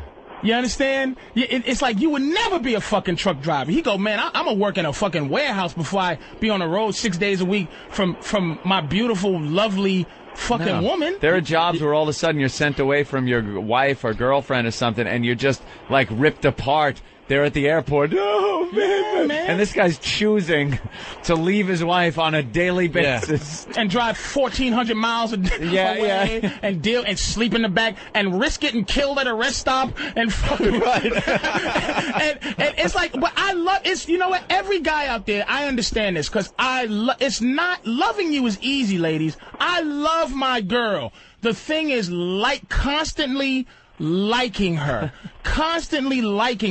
is what the problem is in relationships. She knows when you love her. You love your girl because you fucking bring money home to her. You bring you home to her. But that doesn't mean, like, if I bring myself home to you, can't you fucking just do what I need to do to keep me fueled up to be a man that you can be attracted to? That's what the fuck is going on, ladies. Not that we don't love you, not that I'm a fucking caveman. It's just don't think that I'm supposed to do shit. I'm not supposed to do a fucking thing. Eric. Hey, guys, Patrice, I am learning a ton from you today. I'm 36, married 12 years. A while ago, though, you were talking about the dog analogy, and I want to make sure I get this correct. You're saying that if we're out to eat and my wife reaches across the table and eats my steak, I could kick her in the liver? Oh, well, now, that could fatally injure the dog. Might be confusing a few different topics here. Is there a playoff game on the TV at the time? All right. But just the last little thing about, like, eating and things like that, here's the thing. It's like, don't you ever get... everybody is in a relationship, but aren't there times in the relationship that your girl does something and it evokes some type of, not in your mind, it consumes your body how much you don't like her at this moment, and it's not even tangible, but it's things like eating. Yes, waiter, I'll have a steak, some chicken, and Caesar salad. And then what do you have, sweetie? I have a salad, and I just eat some of yours. It's like, bitch, no, you won't. That's codependency. That's infiltrating my space. Get your own. I'll pay double. Order your own fucking chicken.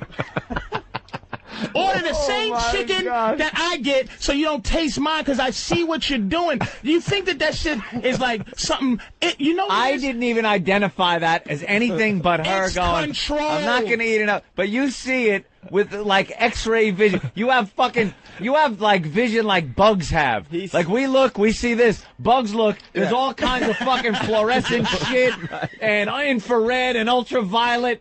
That's how Patrice sees shit. I see a girl going, you know, I'm really not that hungry. I'll get a salad. I'll eat some of your food so it's not so expensive. He sees this controlling fucking bitch is being codependent through his fucking ultravision. His sight goes right to the DNA. His sight goes right to the DNA. Because it's a gut feeling. You feel how you feel. Feelings are real. So if you feel something and you're a rational person, you go, okay, usually I'm a rational dude, but I'm feeling something right now. Yeah. It's like, you know what? Sometimes I might overreact. It might be 3 times out of 10 or some shit. I might be wrong on it. But it's like, look, why are you eating from my? It's ours. It's something of yours that's now mine. I never would have thought of that in a million years. Bitch, I don't give a fuck if you're not hungry.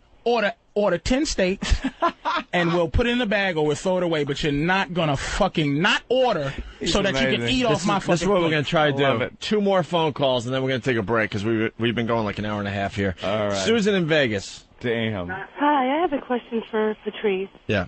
I've been having an affair with this guy for quite a while, and his wife is like the woman from Ohio. Mm-hmm. She's a total bitch. Everything is about her. She's the center of her own universe. And I'm the total opposite. And I'm wondering if you think that maybe I'm playing my cards right and he might actually smarten up and leave her one day. No, I'll tell you why. Mm-hmm. Because every man, every woman, everything wants to have his cake and eat it too. You are the eat it too. It's like unless you give him an ultimatum, which is not the ultimatum like, hey, you're going to leave her, me or him. What you do is you love yourself enough to leave. You don't make a big deal out of it. You go, sweetie, I understand you love your wife and you love me too, but you know what? Time is ticking for me, and I'm just gonna go. And you go with love. The ultimatum. You go with love. You don't say fucking leave him or me. You just go with love. You just You know, it was great. Just be good to me, basically, which a lot of women don't like. You know, remember that song? Just be good to me, friends.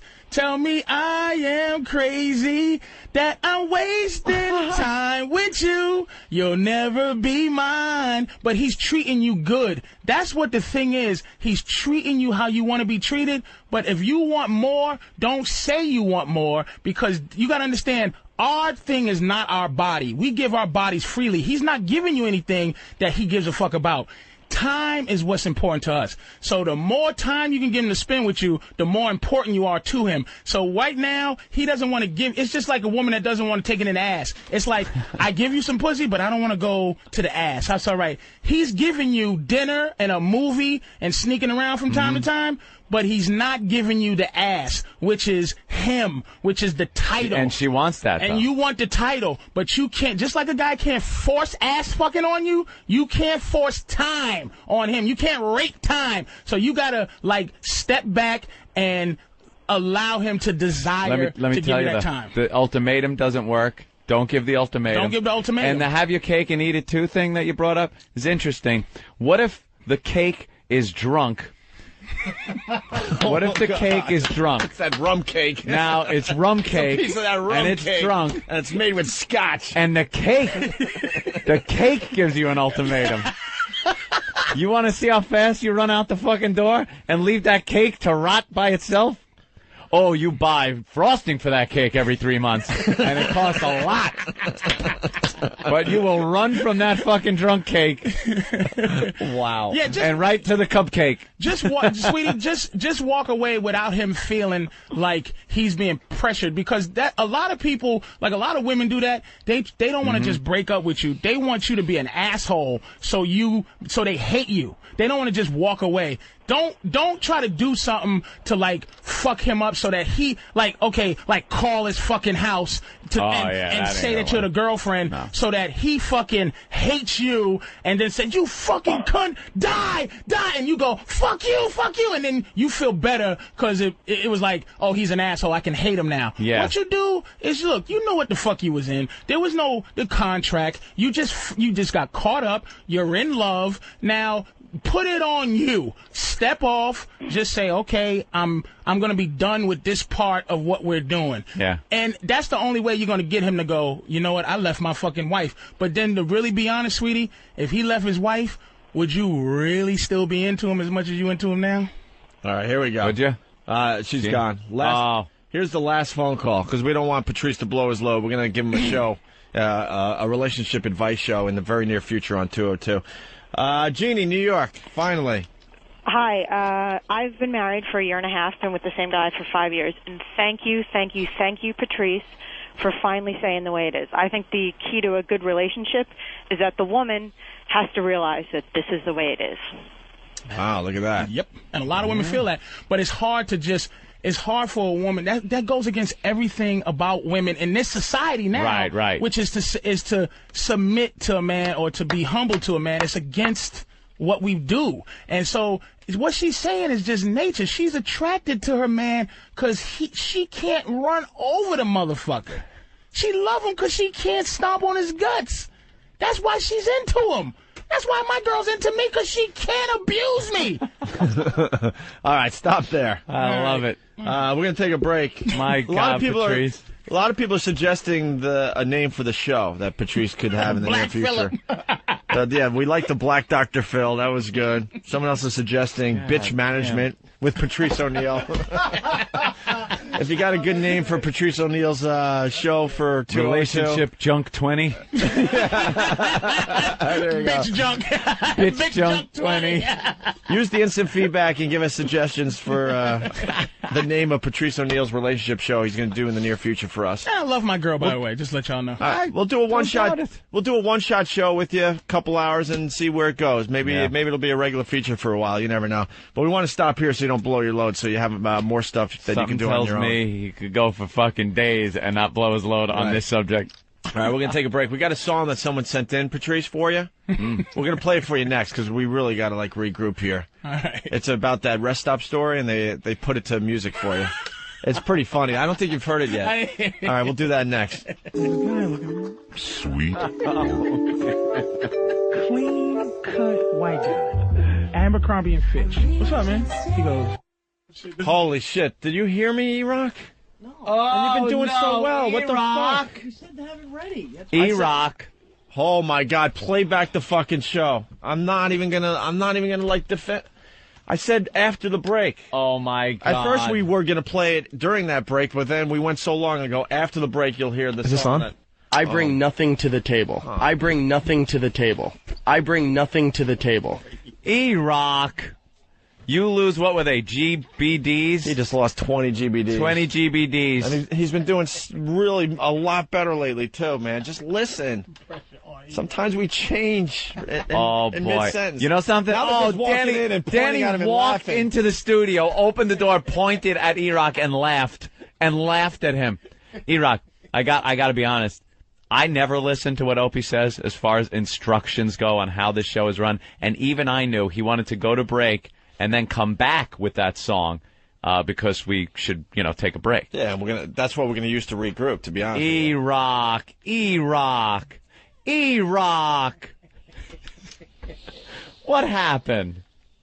Anyone else want to come in and point at him and laugh before we go to break? They're all raising their hands. Okay, everybody who wants to, come on in and point at him and laugh. I bring nothing to the table. Oh, there's Travis, Dan. Oh, look, they're all. Oh, even interns. Oh, you're not throwing things.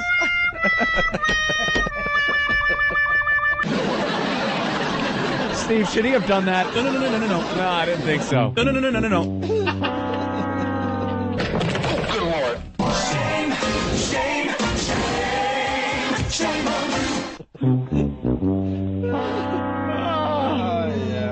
That was terrible. That was really. Hey, bud, what's your problem?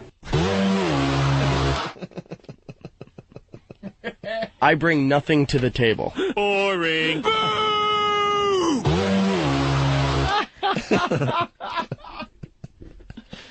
Oh, is that horrid?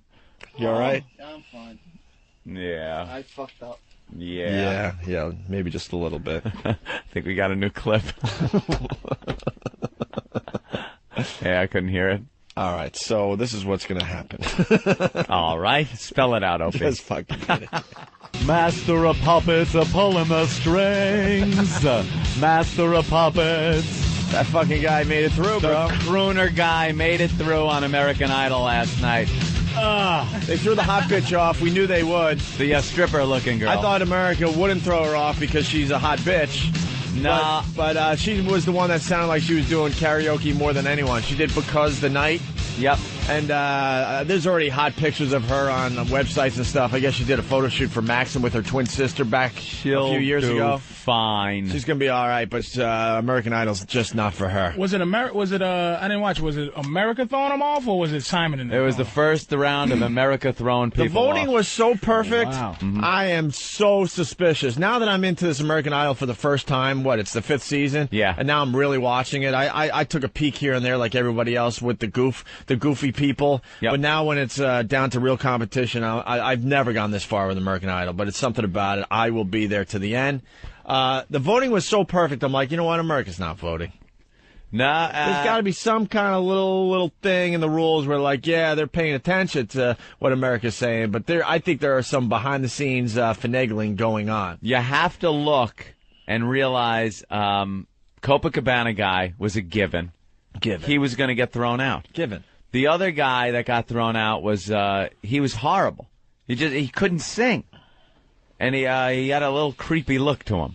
Yeah, he did. So he had to go. I had the guys picked. I knew they were going to throw those two out. The girls, I was more expecting that black chick with the real frizzy big. Oh, the one that big looks head like of she's hair. a tranny.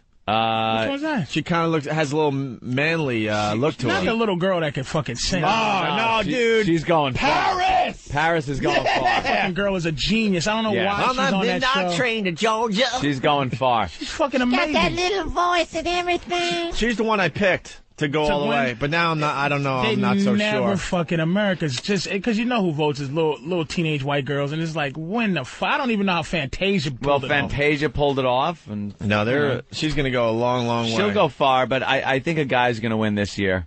Really? Joe yeah. Cocker? We all want Joe Cocker, man. They like that guy. Taylor Hicks.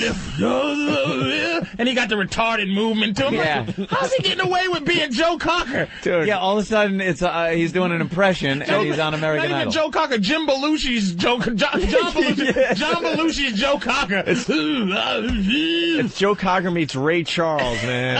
If Belushi was doing it. I love the guy, though, with the gray hair. What would you do if I sang out of tune? Would you stand up and walk out on me? And the thumbs. Anthony's performing for Paltalk right now. And I sing. That's what he is. Yeah.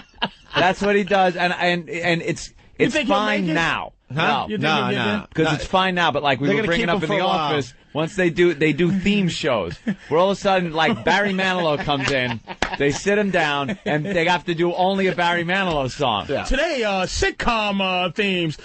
This is it. Yeah. This is it. This is life. And what you get. Come on.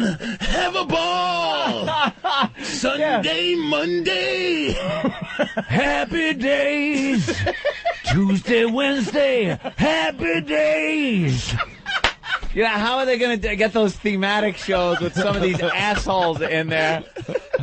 Well, we're moving on up to the east side to a deluxe apartment in the sky. Anthony hates the crooner on that crooner, it's a show. He made it one-dimensional. through, by the way. I know. We were hoping he would get voted off. One-dimensional singing.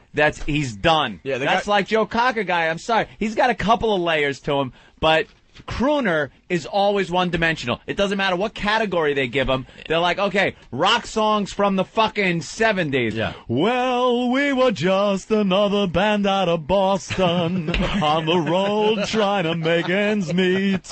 Dude. It doesn't fucking work. When they showed him last night, Yeah. all I could think about was your impression yesterday. I was laughing so hard at myself on the couch last night. Like, what? They had nailed this So one. you hate the crooner. Oh, the God, I crooner's can't done. stand him. But Gone. Then the Puerto Rican John Candy guy, he got voted off. Puerto Rican John Candy or Fat Gomez Adams. Yeah, he got voted As off. I like to call him. He was the one that did Copacabana badly. Who's the best guy, probably? Best guy? It's between like the shaved head guy that did the Bon Jovi song. The rocker. The Rocker that's married dude. to that's married. Yeah. Dead or alive. He's Wow. just screaming it out. But he's good, though, fucked right? up. Yeah, he's really Yeah, good. but you know, he's getting a little annoying because they did that Take It Easy song to Yeah, start the American Idol Eagles last song, night. Take It Easy. That was actually really cool. I thought they did a great job. But then the alt-rock singing dude, Yeah. shaved head with the fancy like sideburn crap that he Yeah. has to design every night, he jumped in with Take It Easy. Yeah, because they and have took like, everyone else out of the game, I thought. they have all He the has a great singers story, though. do got like their great own story. parts. Yeah, what's the story, Patrice? And let me tell you what's going to happen. His In auditions, I'll help you out. Go ahead, but his story. He's been is singing forever in singing local for many- clubs and bars. He quit his career to help raise marry a woman and raise her kids. Her kids. You think So that's going to be America loves that kind of shit. Yeah, but Yeah. you think that's going to be the case when he makes top 5? He's going to say goodbye to her. Oh, of course, that's not the point. Get rid of that sludge. But it's like right now that'll get him to that point. Yeah. You know what I mean? People just love, and a rocker might win it just because you want to take bets now. Who'll win? I think he'll win it just because think Bo he'll Bice win? should have won it last year. Yeah. Well, you know who I like now that I took a second look is the guy that did Simple Man. Yeah, but I want to see what he's going to come up with a little next time. too much. He might not have any diversity whatsoever either. He's another like growler. Yeah. Because And they don't had forget it Fat Mama, though. last night. They did the fucking Eagles song, and they come out and to hear all their different styles. They're a lisping guy from Levittown. Who's just like, I'm running down the road trying to loosen my load. I got 7 women. Cindy Brady singing. And then, 4, they want to hold me. 2, they want to throw me. 1 says she's a friend of mine. And then, take it easy. Like he should be singing Metallica, you know? He's singing like, take it easy.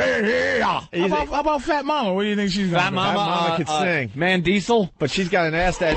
Holy shit. It's all ass. Dude, that ass moves differently she than is the rest big. of her body, though. It She's has a big mind all of its own. over. And then her ass takes on proportions where I cannot, whenever that ass is on the screen, nothing else is it. I get tunnel vision. Everything's blurry, and I just see that ass. Yeah. She got that little torso. That's why it's like that short midget's torso. Oh, that little kid from Levittown almost actually got caught in her orbit because her ass has gravity. But she can, and she was smart because I missed. I saw her saying I went to sleep. They haven't seen it since, but she sang like a rock song. Right. Yeah. Her song was like, and that was smart to do because that's their whole thing is like, can you sing songs that's not your song? You know what? You know, it that's amazes me, and here's the difference between the black contestants and the white contestants on American Idol. Black people can get up there and take a rock song or any other song and make it their own. They could add twists to it. Take a rock song and there's trills in it and shit like that. Make it like changing the arrangement and everything and make it sound good.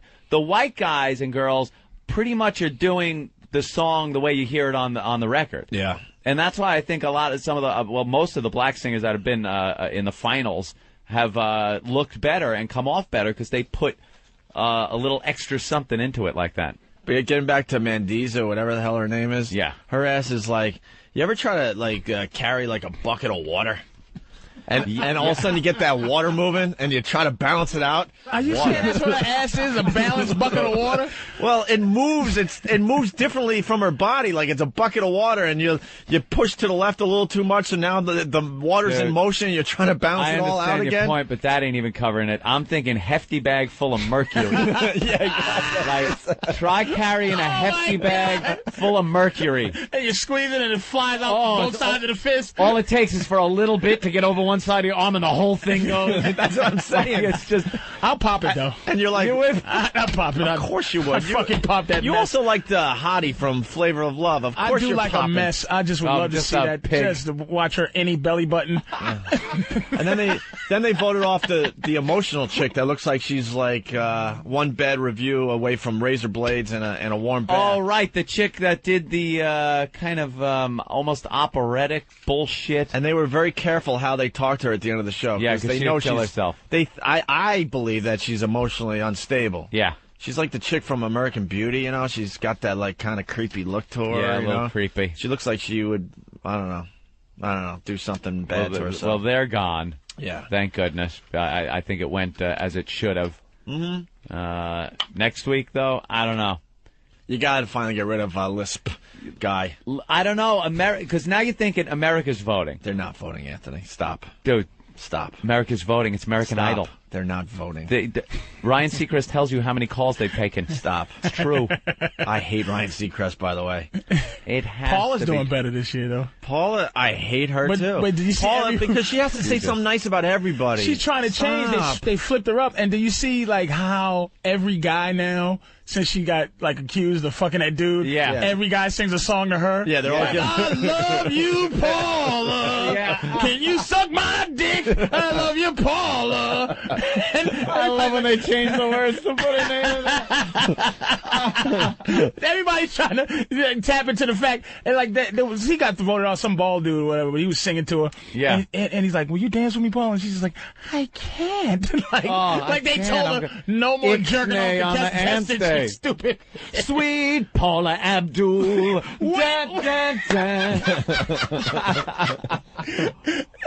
It's just the, you know, it just makes you sick, but you cannot not watch it. I love it. You like to see people's fucking dreams destroyed, man. And that's what it is. It's more about destroying the people than it is watching people win. Everyone thinks their votes count. No way. It's five guys behind the scenes. Soapy. Because the voting was too perfect. America's not that smart. So you think America's filled with dummies. You think America didn't vote for Carrie Shrug or whatever her name, or Carrie Underwood or whatever? Carrie Underwood. You don't think America voted for anybody who won? I told Anthony for Carrie Underwood, after watching the show, I think I watched 2, maybe 3 episodes. I said she's going to win it all. Don't even need to watch. Really good. It was guaranteed to me. I thought Bo Bice was going to win it. I just thought he was very good, man. There's audio of me on this radio show a year ago, whenever the last Idol, saying she will win, and it was so early on. It was you gotta watch. You gotta keep watching. It had nothing to do with America. Because it was easy this time around. Once you start getting deeper into it, and they're knocking more people off, and now there's more talented people, then you'll start noticing, like, why the fuck they throw that person off? So you'll notice it is the stupid American I public. think Patrice is onto something. I think they're finally ready to get some kind of rock dude in there. I mean, both bodies, people were so upset with that dude was far and away the best. Like, he made me, I never watch American Idol ever until, like, I caught him. I was like, damn, this white boy, because my racism. He was a performer. My racism kicks in right away. Yeah. Like, I'm like, this fucking white boy. He's singing like, and I'm like, all right, he's all right. And then I watched him, and I said, damn, Bull Bice. This motherfucker is good. And he was able to make songs his own, like change them around a little bit. Fucking guy could sing, but I always thought, like, here's the reason why I believe America votes, is because, and I said this before, Clay. That is an American thing, how Ruben beat Clay. Yep. Cause that says America is less comfortable with fags than they are with niggas. Like, if it was like, they voted for a nigga because it's like, I ain't voting for this faggot. I ain't voting for a faggot. And if it was up to the judges you made or somebody. us vote for the black man. You made us. And you tricked us on that one. The 5 people you talking about would have voted for Clay. That would have been their choice. Clay was just better. The guy was better than Ruben. I don't think Clay was better than Ruben. I think Clay was better. Ruben was average. You think Clay was better than I Ruben? think he's a flaming faggot, but I think vocally, he blew Ruben away. The guy has range. I was going to say range up the ass, but you know what? I his can't ass even might argue. be full. I want to argue just to argue, but he might be better. But it's just like that's America. So that even validates He the point sold even more fucking albums. He sold, you know how many albums that little faggot has sold? much more than Ruben. That right there. Well, there's more people for Clay to sell it to. You know what I mean? A lot of old people like this shit. All right, so when is American Idol on again? Monday? Monday, Tuesday, Wednesday, Thursday, Friday, Saturday, Sunday. I think it's on right now. I think we're missing an episode. Now, Monday and Tuesday, they have the girls on Monday, I think. Yeah. Right? Or Tuesday. The girls on Tuesday, the guys on Wednesday, and then they vote people off on Thursday. Thursday's the best one to DVR because you just want to get to throwing people off. See all the dreams deferred. By the way, I don't know if we're going to get to this today because the show is just flying by. We did this with Patrice about a month ago. Hot country songs, the top 10 country songs. I love this. There's 6 new ones in the top 10, so. Because the honky tonk badonka gonk. Honky tonk badonka donk. Yeah, that's still in the top 10. Of course it is. You see the video? It's fantastic. Just Might Make Me Believe is still in there. When I Get Where I'm Going is still in the top 10. And Jesus Take the Wheel. We had fun with those songs. Jesus Take the Wheel. But there's new ones like Your Man, Living in Fast Forward, What Hurts the Most. Living in Fast Forward, probably the story of the guy getting fame. Get Drunk and Be Somebody, She Don't Tell Me To, and Tonight I Want to Cry. So She Don't Tell Me To sounds like the first 2 hours of this program today. You know, we might have to go down this road because some of these titles are really good. We got to play the song for Patrice. Just to back up a bit for the new listeners, we're gaining new listeners every day.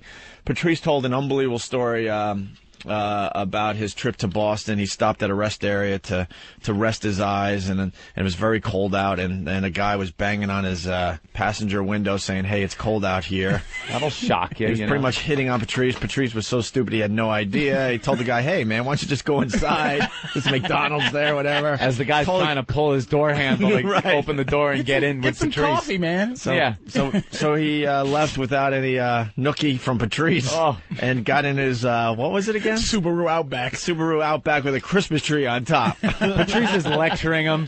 You know, you should make it seem like you don't want to be with me. Right. And I might let you in the vehicle. Right. It was a great story on the show. And Spoon Man, one of our faithful listeners, came up with this. They took your story and put it to song. Listen to this, Patrice. Fantastic. There's a guy looking in my window. Clean cut white guy. Abercrombie and Fitch. What's up, man? He goes, Cold out here. I go, what? It's cold out here. And he tries my handle on my door. He pulls my door handle. Holy shit. It's cold out here.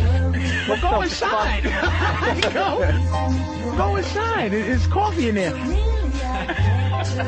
Now, I'm sitting there not thinking anything except for this is some crazy motherfucker who needs warmth, and I'm going, well, I'm sorry, dude, but, you're not going to warm up in my fucking car,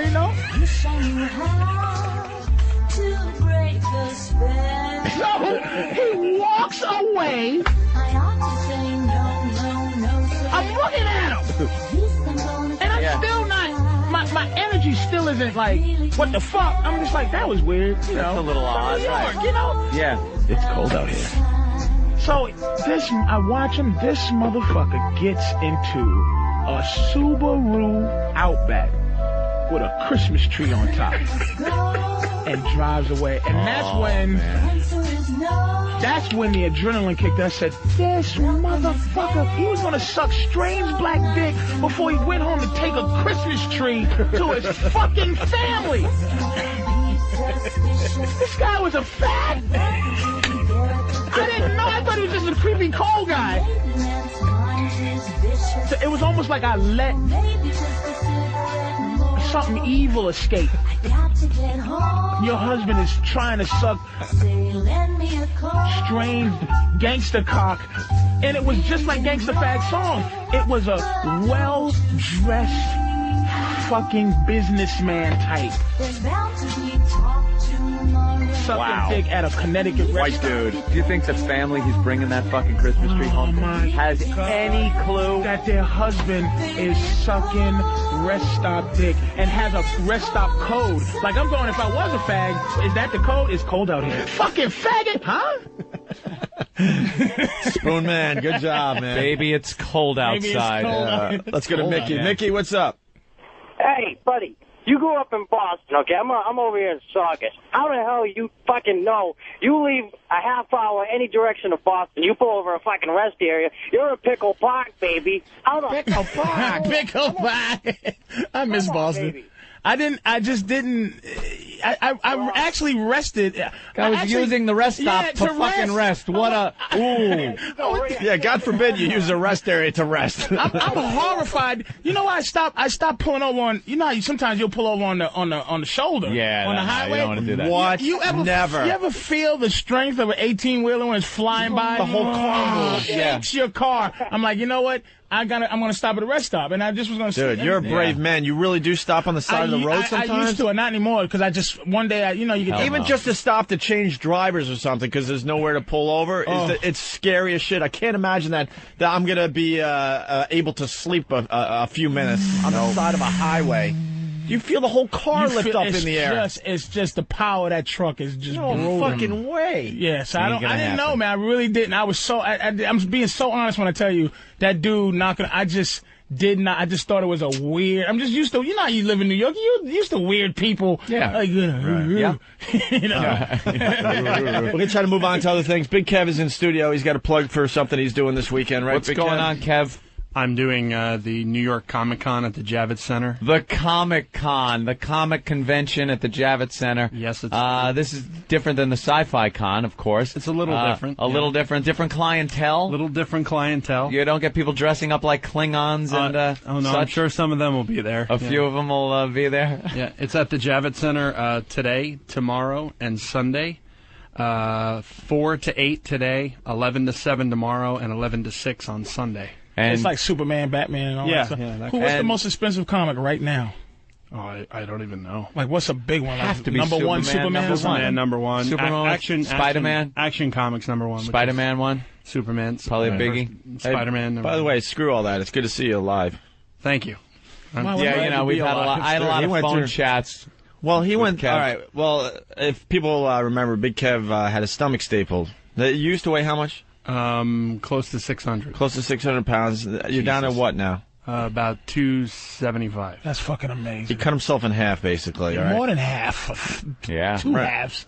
400 pounds or something? No, it would be if 275 and 275 would That's be how much I weigh. 550, and if he said almost 600, it's a little more. Oh my God, maybe really? He cut himself 52%. Right. How's I was that? going through some old pictures and found some from NEW when you were hanging out, and forgot how huge you were. Not only that, so he loses all the weight, right? So now he's got all the extra skin. He went in and got that removed, which was like serious surgery, life-threatening shit. Well, actually, part one, I have to actually have another one still to go. Is there any way to keep from having the skin? Like, can you work out? And once your skin is stretched to the point where it can't snap back, there's no other alternative other than to have it removed. And sometimes that looks worse than like the fat. Oh yeah, how many pounds of fat? Or skin they take off, I should say. In the first surgery, it was about 35 pounds. 35 pounds of 35 skin. They just pounds cut of, off his body. I lost 35 pounds in 7.5 hours. He's going to show us the scar eventually. Eventually, yeah. Wow. It's actually about 42 inches. Would you not do it again if you could? Would you like lose it on some old fucking rowing machine? Well, no, because flex. Well, I had a medical condition, so there's an old picture. This is the of him. only way. Yeah, that's fucking. You can't even really tell there because you need someone. Like And he remember when he used to next hang out with y'all, just to see like you listen like your bodyguard when you walk up the street, you just be by yourself. Like back in a couple of years ago, Kevin's with you, and it's just like you, your girl, and him. It's like all bodyguardish and shit. That's right. But it was just a fat man with a problem. That's it. All right, listen. Also, we got guys outside. They want to do American Mess today. Where's Steve? You're I don't know. Or Ben. I'm in here. But, Kev, you're going to be actually, now this is interesting. Kev is not just going to go there as like a guest or to watch things. Yeah. He is going to be signing. Yes, that's true. You're going to be sitting at a table and signing as Big Kev. That's true. From the O&A show. Yeah. Wow. 5 to 6 today, 2 to 3 tomorrow, and 1 to 2 on Sunday. Go down, meet Big Kev. And I'll have some Opie and Anthony stuff with me as well, some paraphernalia. And also I have 2 pair of tickets to give away. If anyone is interested, they should call in and speak to Travis. Yeah, they're not really interested. Yeah, I'm sure they're not. I mean, I'm trying. Kevin Smith going to be there? Yes, he'll be there tomorrow. So maybe they're interested a little bit. Mila Jovovich will be there tomorrow. Mila Jovovich. Also. She's very hot. Very. She's going to be on our show next week, I believe. Nice. All right. Very good, Kev. Thank you. We got Joey Mac outside. Which one's Joey? Joey, that's you, right? Joey Mac is 31 years old. He's from Washington Township, New Jersey. He's a paranoid schizophrenic. Wow. His occupation is pizza delivery guy. Info on this guy: musician who doesn't play live shows. What does he Sounds do? like a man's dick caught in a dirt devil, whatever that means. Is that something Steve wrote down? Steve will help us out here.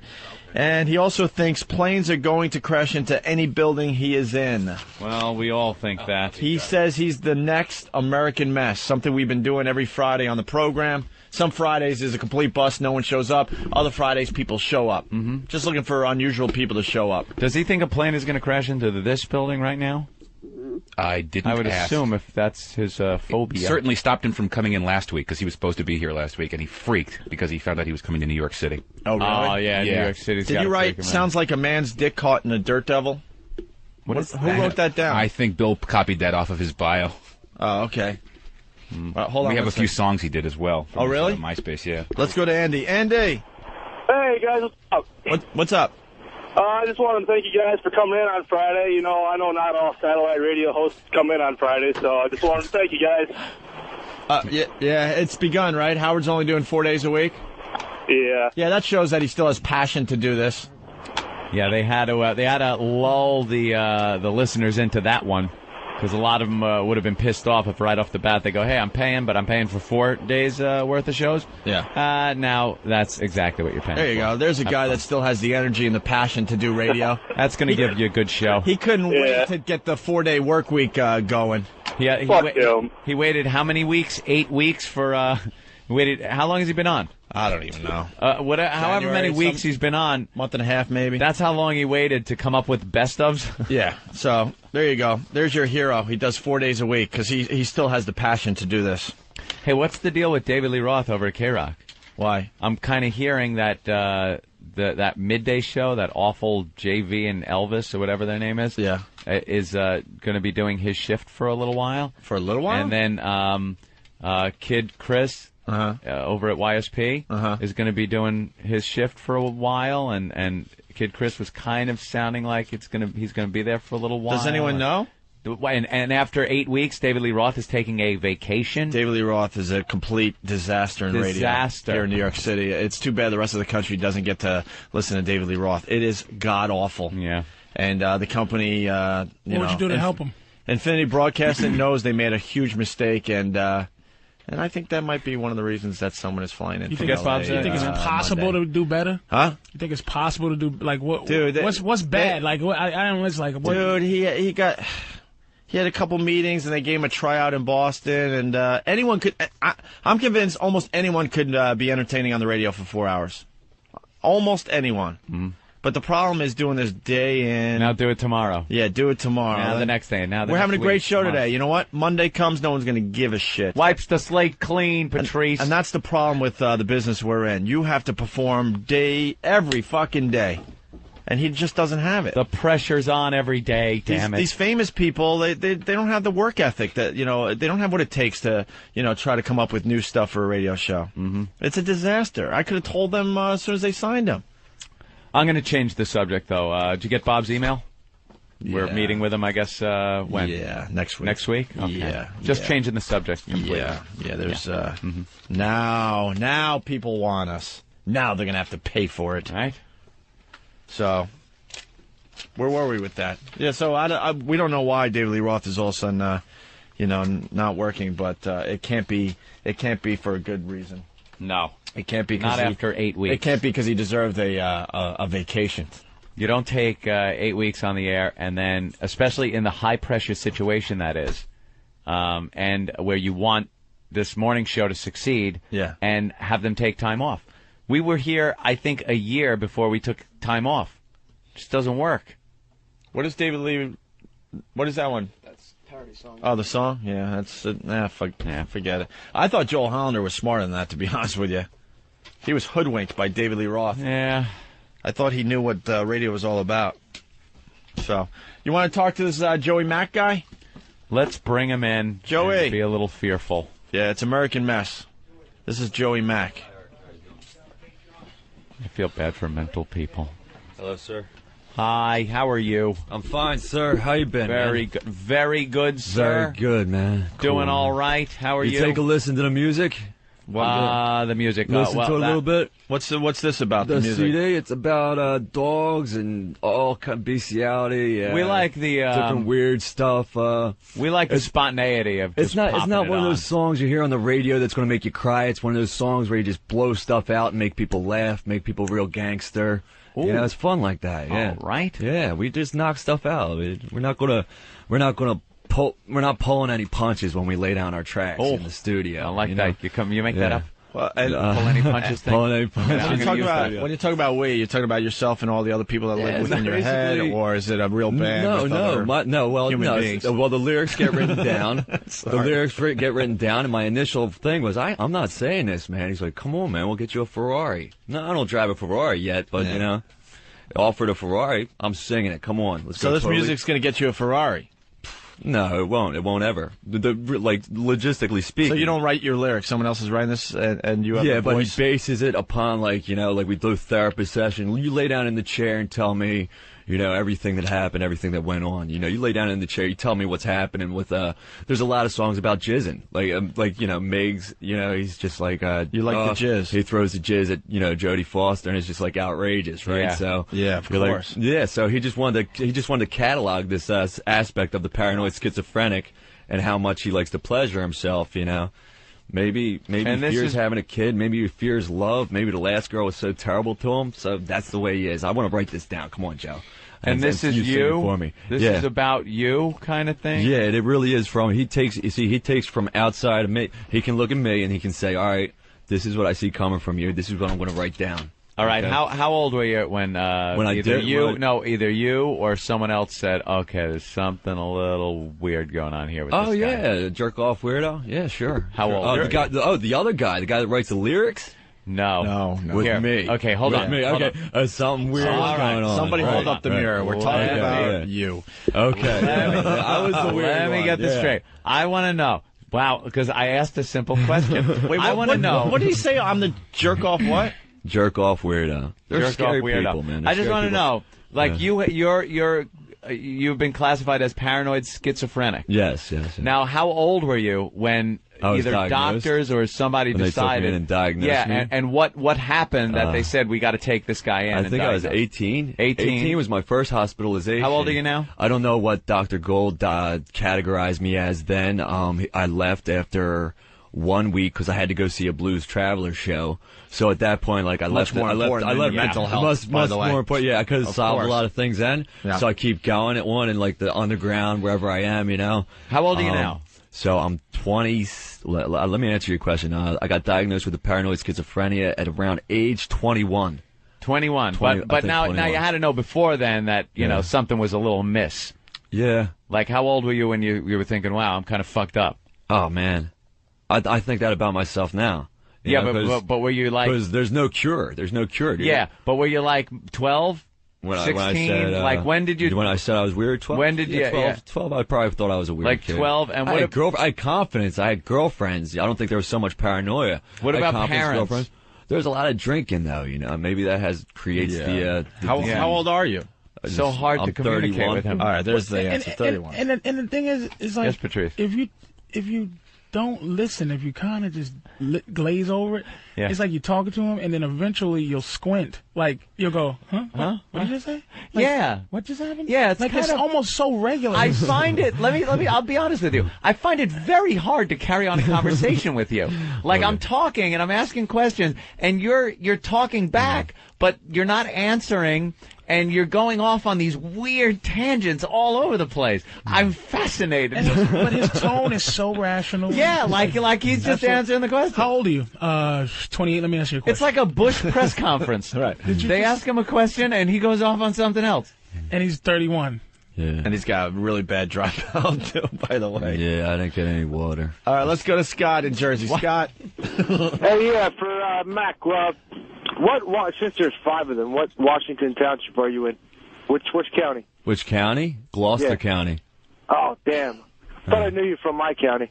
I'm from sorry. The jail. All right. Okay. Well, we got this music. Let's get back to the music part. So it's Joey Mac songs you're singing on these? Yes. You did a duet with Jay-Z? No, we weren't actually in the same studio. He did a duet I hate with to give away Jay-Z. the magic. That it was tacked over. Yeah, and because Jay-Z now everyone is surprised that it actually happened. Yeah. Right. No, right. It's the magic of They're bootlegging. in Washington Township. Bootlegging and then recording over it. Hey man, don't expose illegal bootlegging, man. We didn't know. We didn't know what was happening before. He did a duet with JX, not Jay-Z. I think Jay-Z takes it as a compliment. JX. Right. Oh man. JX to the fourth power. All right, so this song, what's this song about? Maybe we'll have better luck just playing some of your music. The one with Jay-Z is the Yeah, of course. I think it's about jerking off again. Jerking off. You like the jerking off? Man, I lost my girlfriend, and I just thought about her all the time, man, while I was jerking off. Do you jerk off in public and all that?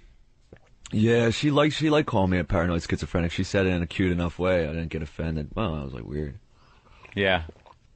Wow. She understood. You really like drinking water. You on any meds? Well, 5 people got to drink. What do they got you on? I take Zyprexa, Risperdal, Lexapro. There was an actor said he took Lexapro it's for anxiety, the Lexapro. Yeah. And what's the other stuff for? I just love how he drinks water. Yeah, so loud. The other one's just like I take something to fall asleep. I'm like Johnny Cash of the You know what he's doing? schizophrenic He's rap sipping world. he's sipping his munch. Something to wake up to, something to fall asleep to. He's sipping as much water as he takes with his pills. The last girl I dated, Kimmy's like, Joe, don't take the medication. There's a whole feud with my whole family. You told him not to take his medication.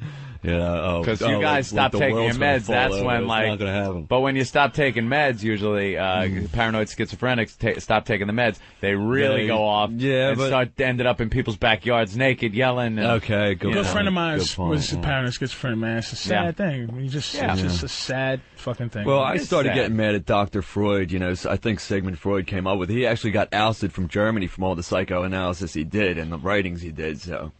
You can get ousted from places from studying too much. Wow. How does he know that? I don't know. He fucking knows that. Channel. I'm a fat motherfucker. I don't know all the stories behind people who study fat motherfuckers. All right. You know, Dr. Fat motherfucker. Why don't we play the duet with Jay-Z, and it's a song about jerking off. Okay, go for it. Do you do the jerking off in public and all that? I do this shit for my township. I think that's how it starts out. I do this shit for my township niggas. And I don't mean to offend any black people. I grew up with them. I grew up with blacks, man. Oh, yeah? So you could say the N-word? That doesn't... Real ones or imaginary? I'm crumbling, dude. I'm not a nice word. Yeah. fun to say. You need more water? Yeah. No, I'm fine. Wow, you're into I'll be all right. Drinking a lot of water. All right, here's Joey Mac. All right. His duet with Jay-Z. But Jay-Z wasn't in the same room. No, it wasn't in the same room. All right. Up into the woods. Holy shit.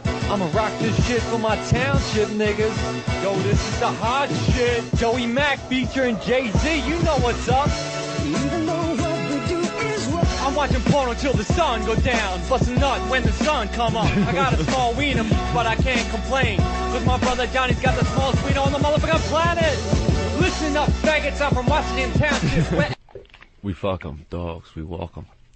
Oh, she's still going. Where's Jay-Z? Yeah, what happened? What happened? What happened to the song? Wow. Jay-Z's not here, man. But what happened to the song? The song? I cut off. There was one line. There was one line left. Yeah. What have you done with song? Probably cut out. So what do you plan on doing with this music? Go indie label and just get it marketed, man. We got 1,000 hits on MySpace, so 1,000 listens. People listen to the songs we did 1,000 times, so you figure go with an indie label and see what can come out of it. Or it could have been you going to MySpace 1,000 times with personalities. Well, no, I don't think it. Yeah, I'm sure some guys got on there 5 times, like, I got to hear that song again. Yeah. Click, click, click. And you 720 times, so. Yeah. I'm just doing the math for you. Wow. So you like the anal sex? I don't know, man. Isn't that what the schizo? Someone says that you don't like talking about anal sex. Nah. It's a touchy subject, man. Why? I seen it, man. Yo, you know Tucci? What's her name? Tucci? Fruity Tucci? Oh, yeah, right. Fruity Tucci. Tucci? Yeah. Oh, fuck yeah. The way she does that. Yeah, I just watched that. Fucking bitch is crazy, she's man. crazy, man. Yeah, that is. So what happened to Fruity Tucci, though? Fruity Tucci? Yeah. I never dated her, man. I'm not that. I didn't ask. I mean, look, look, man. I remember Fruity Tucci, man. Yeah. You know, she does a lot of fucked up shit, but she's a good person. You know what I mean? She's not a bad person. Yeah. So what's the deal with the anal sex? Why does it piss you off? I don't know, man. Yeah. I just don't think it's nice. It's not nice. Not nice. Any morning double tell you, man, not nice. It's fucked up. You remember Hermina, right? Yeah, Hermina. Yes. Smith. You remember what happened to that bitch? Don't know, man. I don't know. One of the books I read was. I don't even want to say that. Yeah, it's like. Yeah. The FBI, the other Hollywood, what happens to these porn stars in the long run, you know, deal. Let's get back to the anal sex, though. Yeah. What is it that is so bad about that? Yeah, the anal sex thing. That's like touching a nerve, dude. Why is that? Why, though? It's literally touching a nerve and a couple of capillaries. Can I ask you maybe a personal question? Okay. All right. The diagnosis of a paranoid schizophrenic. Well, okay. Wow. He's put it in his shizer. Okay. He's put it in his shizer. He's a paranoid schizophrenic now. Okay. He's changed. He's morphed into this. What you have is someone that has had the experience and suffered from it. So. I can't say terribly, but just didn't like it. Just didn't like it. I think I'm getting so the like vibe. that's why he doesn't like anal sex. Doesn't like it. Right. That's why he doesn't like it, because he's had it happen to him. Right. He's had it happen to him. Paranoid schizophrenic. He put it in his shizer. Now he's paranoid. Don't fucking like it. So Shizer is asshole. I understand. Shizer shit. Yeah. So schizophrenic, the paranoia part. Let's just say, when, let's just say, hypothetically speaking, if this was to happen, how old would this guy have been when this happened to him? Right prime, in his sexual prime. So 18 years old. So like 18. Running down the street of Philly trying to get to work. Can't make up his mind whether he wants to sit in front of a car or get back to work. You know? And then something gets burger. So then something gets put in his ass.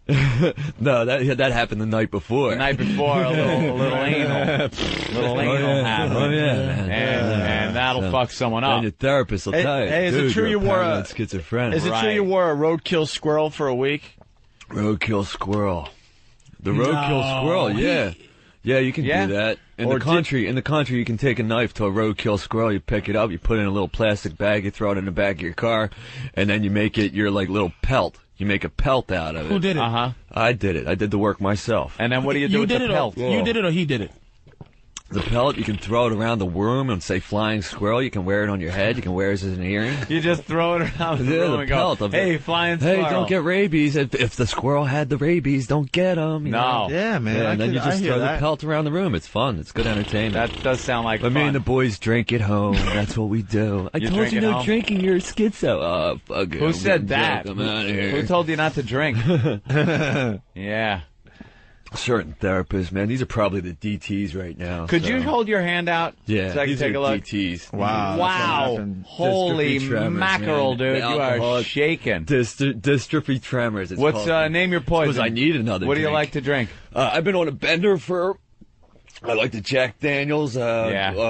Merlot, Cabernet Sauvignon, Yeah, guy goes wines, one extreme to the wines, other. beers. Yeah, I like, you know, Thunderbird and then Dom Perignon. Thunderbird. I like the heroin and Shirley Temple. Yeah, well, the Long Island iced tea is a good heroin drink. Yeah. That's a good one. It's pretty much knocked you out the same way. Did you have sex with your dog?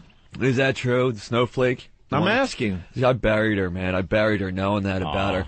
She got a hysterectomy from the infection that she got after I touched her. So, so she got buried, but she lived another 2 years.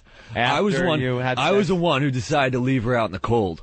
That was my decision because it went down to 18 degrees. A little bit of guilt. And I'm like, well, okay. Do I let her inside and let her live? Or do I let her die? Because I couldn't handle the guilt, probably. I didn't Probably let her the guilt. inside. It was the guilt. Why did you couldn't fuck handle your the dog? guilt? She was in her killing the doghouse. dog? She was in her doghouse. No, it was just the cold air. The cold air took it. She was always an outside dog. But she was guilty for. She was 15 years old when she died. That's how long sheepdogs. But why live. did you touch your dog like that? I don't understand that part. She had no tail. You know, sheepdogs have no tails. Uh-huh. Maybe.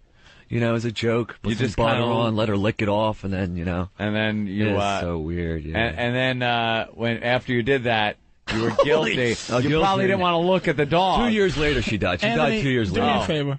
Get Yeah, him it was a a good blanket and a fly, so he could just sit there and fucking. No, because I've heard. Is your mother in the fruit cellar? She likes fruit. Have you stabbed a bitch because you had sexual feelings over? Or? No. All right, good enough. No. I've heard of this, with the dog though, because I understand the dog ate your prime rib during a playoff game, and you kicked it in the liver and then had sex with it, and it died. He's just an excitable boy. Yeah. And he killed her and raped her, then he took her home. Well, he's just an excitable boy. What, he made a house out of her bones and everything? I think we're going to end the American Mess contest. Yeah. Oh, yeah. Did you really That's have sex with your dog? Warren Zevon? No. Did you have the sex dog with your Snowflake. dog? Which Yeah. one? Snowflake. Yeah, I did.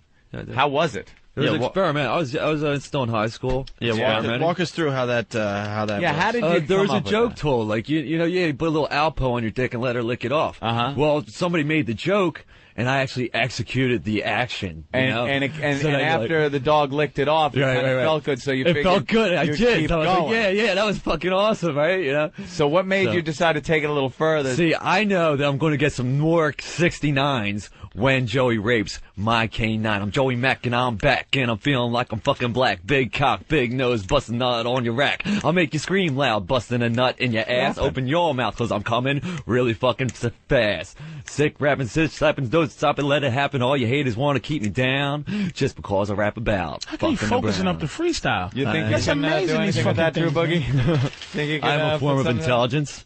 Wow. We all got it. We all have the fucking. And what happened when you were constipated? When I was constipated? Yeah. What do you want to know about? I'm hearing you had to do things because you couldn't go to the Make bathroom. adjustments. wow. Yeah, I couldn't even shit, man. What couldn't happened? even sit down on the toilet. So what did you do? What did I do? Yeah. I started listening. Listening helps to take a dump. Listening to what? Listening to the voices in my head. Oh, the voices. Do as instructed. You get constipated, you can't shit. You're gonna have to do something. So what did the voices tell you?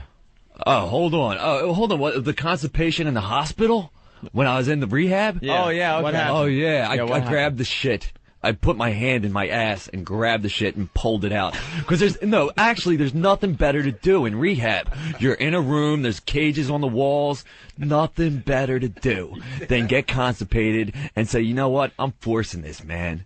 And it's really weird. So you pulled the shit out of your ass. Yeah. Patrice is nodding. Yeah. Patrice. I know. About Worst 12 years ago motherfucker when I on the first face came to of New planet. York. Yeah. What happened? I came here so excited about New York, staying here for a week, and I was eating New York food for a week. Pizza with artichoke hearts and steak and cheese sandwiches and more pizza and Binding more up. gyros. And I went back home and I noticed 2 weeks later, oh, wait a minute, I haven't shit. Oh boy. And it turns into stalactite. Wow. So you had to reach up in there and It's either that or go to the hospital, and I didn't have insurance. What'd you do? Take two You fingers? just you put on gloves and you fucking make sure Vaseline everything it up. is and you just feel something feels like a bicep in there. yeah. And Oh, just you're right there, Skip. and you just get it out. You're breathing heavy. After after the first diamond, then there's a mine coming. It is what it is, man. Yeah, Sometimes it's not a happy moment, I can I'm understand sure. that. So I hope that's not the first sign of schizophrenia. Is yet Sometimes constipation. Sometimes you're gonna. I'm a crazy motherfucker. My therapist, the guy that's counseling me, is walking down the hall. You need a laxative or something? I'm like, I gotta just yank this shit out, dude. I'm just gonna grab it, all right? Yeah, it's just fucking stupid. How much did you pull out? It was a turd, man. Fucking nugget. Good nugget. Fucking nugget. disgusting, man. I never felt so gross in my entire life, man. Yeah? Even Came fucking out of your there. dog? Came out of there waste and just fucking met some girls. Was She the would dog all suck right? it and suck it and suck it and fuck me more. Just like, oh, fuck yeah. Fuck yeah. Oh, fuck yeah. Fuck yeah. You know, just yeah. Was the dog all right after you were done with it? The dog? Yeah. Yeah. No, like I said, they had to give her a hysterectomy. She killed the dog, dude. What happened? No, she survived it. She survived the vet. She survived the raping. She survived the vet. But what She happened? barely survived the raping. What did But you do? When they got her to the vet, she was ill. I was ill looking at her. It just felt so guilty. And then they took her over to the animal hospital.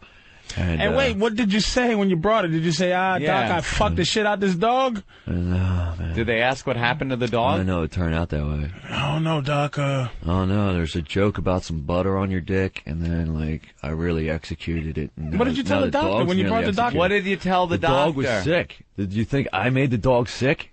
You fucked it. Man, that's tough, man. That's fucking tough. Jesus I love it. The Christ. funny thing is, Anthony I love that Perkins dog. is really, this is how he gets I out love of all that his dog. fucking court cases. I love that dog, and for one goddamn sick fucker joke about a dog licking the butter off your dick, you know, I love that dog, and the relationship was never the same. Gone.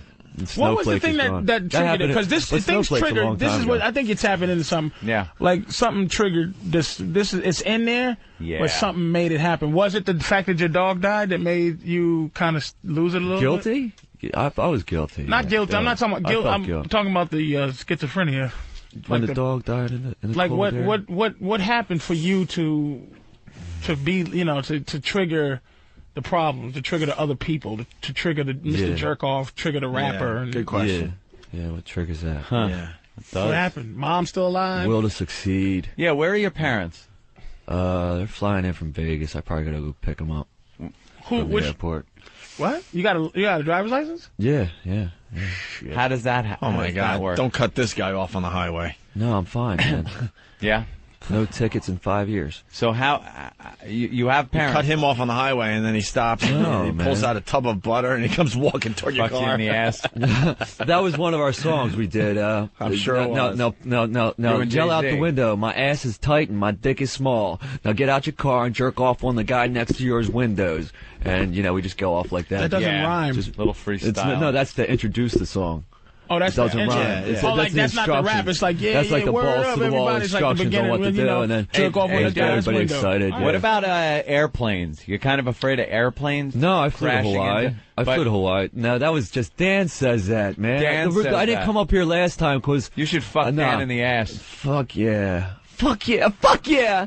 So no. Let's relax. I'll be over in a minute. It'll feel real nice. You on fire yet? Huh? I think you're fine. Cool.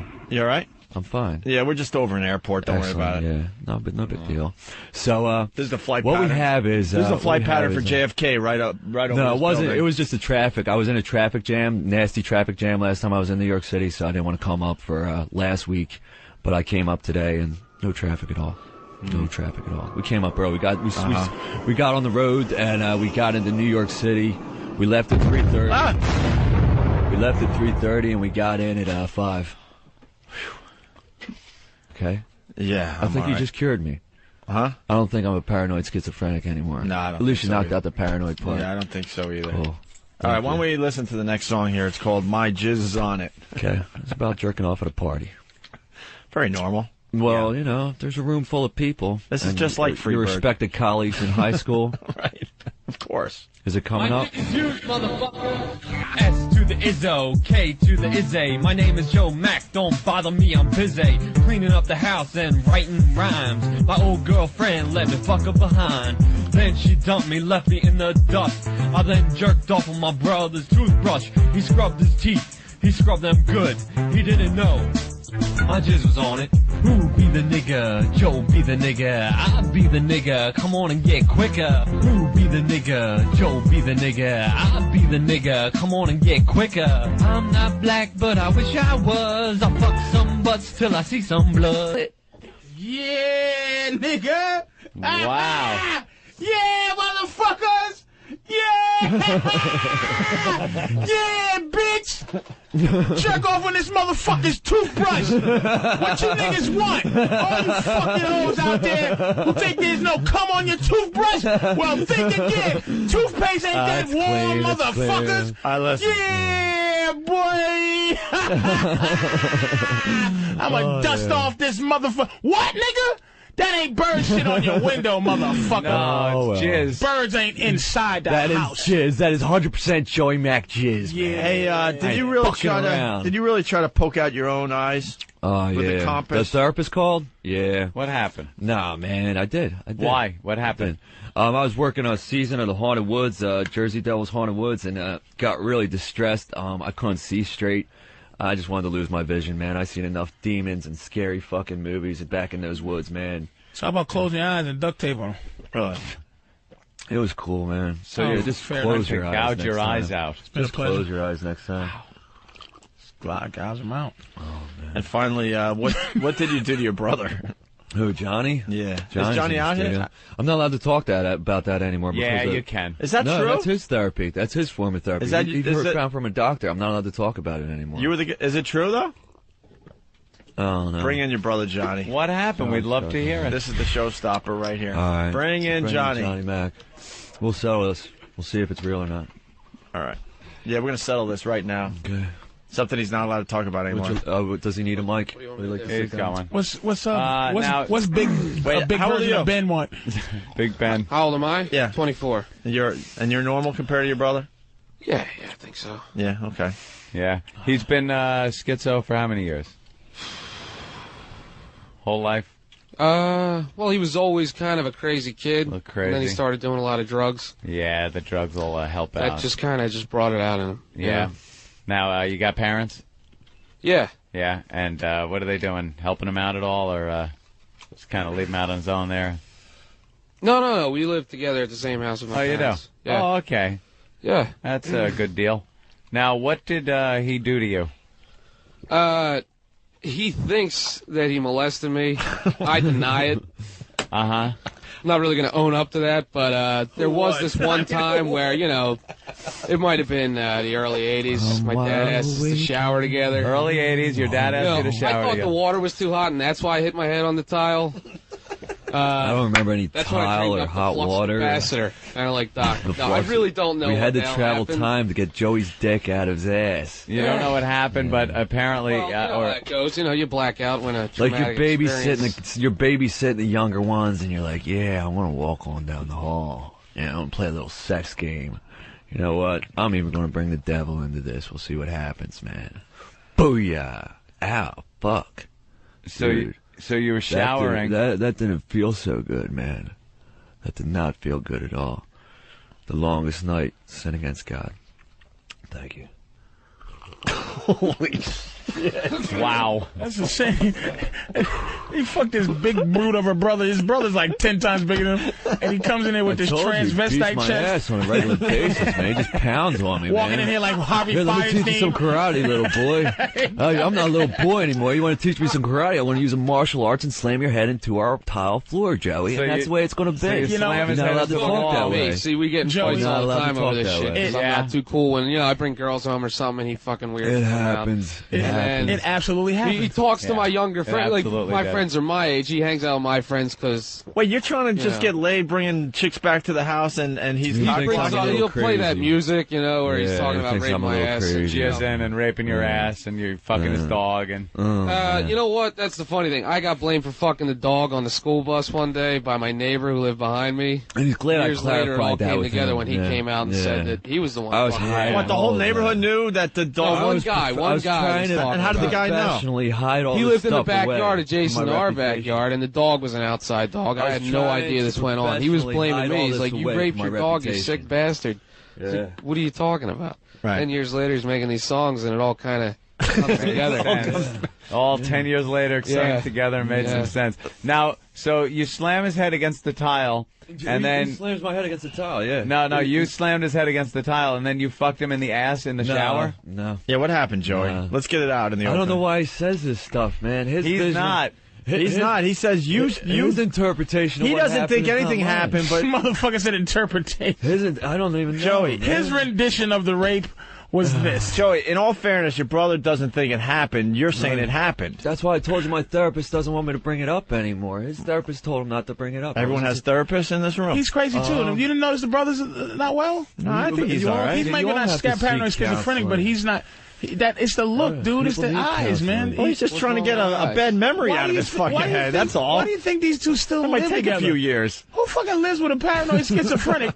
Even if it's your brother, you go, look, I move love out? you, and Could you just go I have walk to go. somewhere? Exactly. So, Joey, did it happen or did it not happen? Let's get it out in the open right now. Did you molest your younger brother who's standing right behind you? You can tell me. Oh, man. Because you would like to know, too, right? Yeah, Sure. I'd like to know. I don't know if it's going to make me feel one way or the other. Maybe I don't want to know. Yeah. I don't know. You might not want to know, right? Yeah. Joey? One of those. Joey's itching. I don't know, man. Yeah, you don't Like know. I said, I was with my first girlfriend. I'm cruising down in Florida. I just shit my pants, and I'm like, I had one pair of pants. I'm in Florida trying to hustle some glow lights, man, make some money for my family. And I'm down there, and before I hop on the plane, I'm with Mike, my friend. He's a big guy. He's kind of big like him. And I'm with him. I'm sitting next to him. I'm like, what the fuck? What the fuck, man? You can't do that to your kid, brother. So Yeah. that's what I saw. I thought I was dreaming. I was wide awake seeing it. That's terrific. That's terrific. That's his other voice. That's my vision in The the guilt Florida is his heat, other man. voice about some of the shit he did.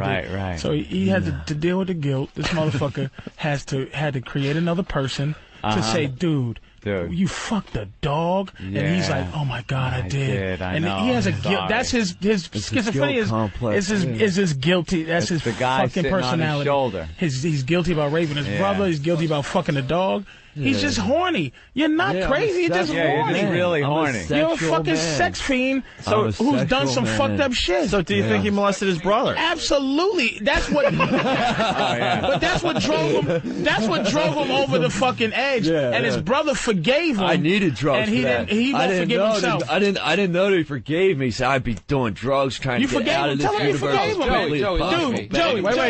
Joey, Look at me. It's all right. I love you. Okay. All right. We work together. All right. That's Don't worry nice. about it. And he detached himself from the fact that he's his brother. You see, he goes, "Hey, nice knowing you. We're from the same balls, ain't we?" Yeah. It's like he had to detach himself. He loves you, Joey. No. Yeah. Him to you, like he has this distance from you because he raped you. Let's work this out. He loves you, man. And I could have been teaching him how to play football or Did you baseball. see what I'm saying? And have that separation. Nobody was there to raise him we like throw an the older football brother around does. sometimes, Yeah, it's but fun. we do now. But it took 10 years. But he didn't do of it not even when he talking didn't to him. do it Just when he's ignore him supposed to like, do oh, it. that's that dumb kid that, you just no. So you forgive him. You forgive him. So hence I was in denial that it happened. I want to teach him how to play football, baseball. Yeah, now that we got that out of the way, why don't we give him a couple mitts and they could go off and have a nice life together. Joe, way to make it real, Joe. So you forgave your brother. You love your brother, right? You love your.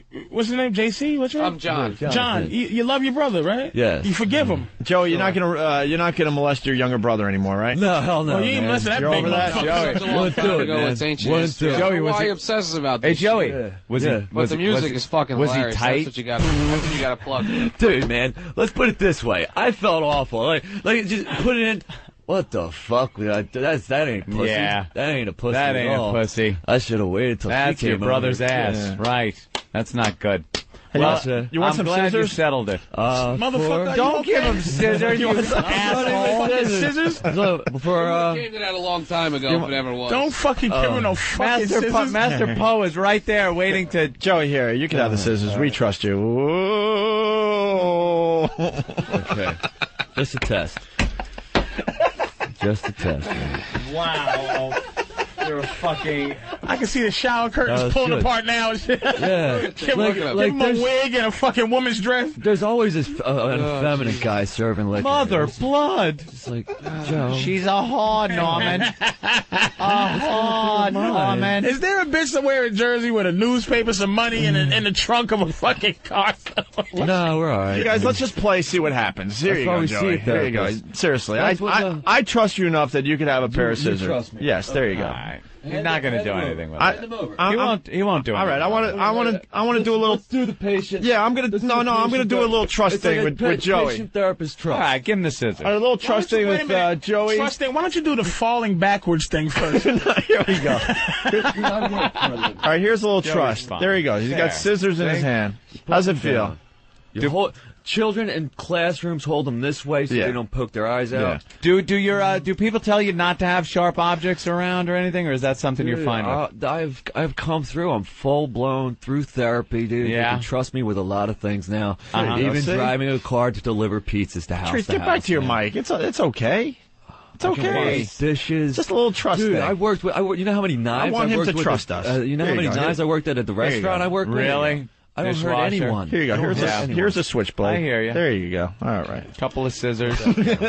Why not? But I need them. What do you want me to cut out pictures of little stars here? Silver Bella. Rest in pieces. Oh, that's beautiful. All right. Well, you see, this is that makes you think. Yeah, you don't want to think. No. Thinking too much hurts. Yeah, don't think. So, are we okay with the molestation that happened? How old were you when it happened? You think? Well, you don't think it happened. Let's if be it honest did here. happen, it was probably... Sometimes they get blacked out. How old do you think he was when it happened? How old were you about? Maybe it did. 4 or 5 years old, you know? Oh, wow. Probably not even going to leave him more. I was 11. Yeah, ouch. 11. You're 11? 10 or 11, yeah. Hey, who can blame you? 7 You're years 11. difference, that Sure. makes perfect sense. Yeah. All right. Like that scissors, that pair of scissors there, don't you? Yeah, so like, I could have been training him playing baseball, football. But instead there was so much guilt. There's this guilt. He was fucking him. He could have taught him. Instead, he taught him how to play Nick with balls, Nolte, but you not put your sports. penis in my ass. Ooh, I loved it. You know, sometimes Having your ass stretched out is just as good as having a little catch with your older brother. He just made his brother's body parts into sports. He opened his asshole like a hoop. He fucking pitched his nuts into his mouth. Told him to suck this back.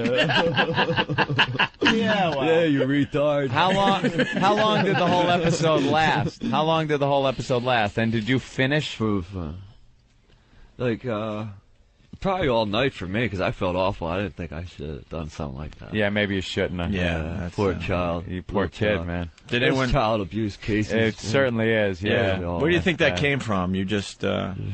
What made you do it? I did it for the church, man. Yeah, of course. I wanted to be Satan for a day. Has he always They showed me the picture of the devil. I was like, yeah, he looks cool. They had a little picture and like little all those little churches down in New Jersey. Uh-huh. Yeah, they show you little pictures of the devil. Do you like the devil? He's evil, So I kind of liked him. I don't know. I fell in love with him. So just because he had that cool beard. And then you felt that would be a cool, evil thing to do. Yeah, I even grow a beard sometimes. But that don't mean I fuck him in the ass anymore, No, well, that's good. Yeah, I think you're over it. I think you guys are over it. All right, we worked out a problem here, I think. Yeah. I feel warm right now. Yeah. All my boys are in. Yeah. It's cool, bro. All right. Oh, it's a cold. I guess we're done with Joe. Yeah, very good. Thank you for coming thanks, down. O&A. It's This is Opie, been right? Fantastic. No, It's no, Opie. no. That's I got Opie. it wrong. Yeah. You're Opie. No, no. You're Anthony. Yeah. Oh, please don't know Dude, how I got am. it right. I'm sorry. Drew Boogie, Patrice O'Neal. Dude, if I ever obsessed, Big if Kev. I ever obsessed over who Opie Jim was, Norton. he'd probably lose his mind, dude. Oh, yeah. Yeah. I wouldn't want to do that you're to right. you, Opie. You know, you're right. You don't want actually. people obsessing I think over you two should shower together. You don't want anybody obsessing You guys over want to? Why don't you the brothers get naked and just do a hug to prove there's nothing nothing going on anymore? Okay, I'm serious. Why not? Not a million. Why not, Joey? Joey, I don't want to get nude in the studio, man. What happened? You understand, right? What? Well, I don't want to get nude in the studio. I didn't want to get nude in the studio. Oh, that's Just out of self-respect. Yeah. But that's why you're getting out? Well, we're almost done. We're almost done. All right. Almost done. I'm going to give John a hug. Me and John can hug. There you go. All right, look at this. The two brothers That's a hugging. warm, tender moment There right you go. there. Oof. Wow. Why don't you have your brother turn around and then hug him again? Did it fill up a little?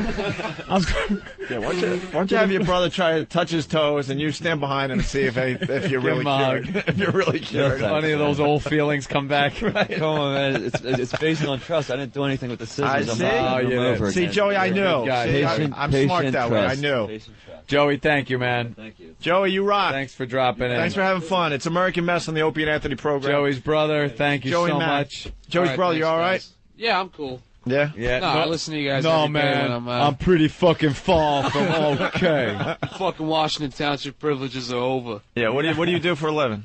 I'm a pizza delivery guy right now. Okay, that's all right. Yeah. There you go. You just get a little scared when people want sausage with that, right? No, I'll give a Pizza. bitch some sausage. I fucked some Sausage. kid's mom the night before school. Oh, my God. Now we're going to get into Joey's brother. Yeah? Yeah, she was 52 years old. You know, What met her happened? up at the local bar. Ordered some pizza. Her daughter was a cheerleader, graduated the same year as me. No, she ordered pizza from the place all the time, but we ended up meeting at the bar. And she's like, "You look so familiar." I was like, "Oh yeah, don't you get a large with bacon?" She's like, "Yeah." And I said her address to her. She's like, "Yeah." She's like, "Why don't you come back to my place?" Hey. Hey. Did you see pictures of her daughter up on the wall? Yeah, that was the funniest part. I So started you're laughing. fucking the She's like, "What's so mom. funny?" I'm like, "Wasn't she a cheerleader at my high school?" You And probably I'm like, wanted to fuck the cheerleader, right? Oh, hell yeah, but you pull her skin back, you know, looks just as good. You take some of the wrinkles out. Yeah. So you pull her ponytail. Yeah, You got exactly. the cheerleader. Jesus. You sick fuck. I love it. Do you have a lot of women coming to the door hoping for action from the pizza guy? Yeah, We've and heard they this- never miss it with a guy like me. We've heard the stories, though, seriously. That Well, I was a pool guy once, same thing happened. Yeah, that'll work. What right? happens? Pool The guy. women are... It was just one time, you know, it was like a Wednesday afternoon and it rained, so we weren't actually out with the pool trucks, but she said stop by sometime for a side job. Yeah, side job. So I show up there, she's like, there's something wrong with the hot tub. I dive down there, there's nothing wrong, I come back up, and she starts making out with me, takes me into the bedroom. Yeah. Yeah, you had Older woman, too, I don't get it, these older chicks. You had to give her the old backwash, huh? Oh, yeah. Backwash that filter. That's amazing. All right, thank you. I mean, That's great. You and your brother are very interesting. Yeah, you two are something. Quite the pair. Yeah. There you go. All right, guys. Well, thank you. Take it easy. The Mac Boys. There they go, the Mac Boys. It's American Mess on the Opie and Anthony program. After seen today, I that. think we're going to end the old bit. Wow. That was a little too real today. I thought the Sheen brothers were fucked up. Yeah. These guys are, you know.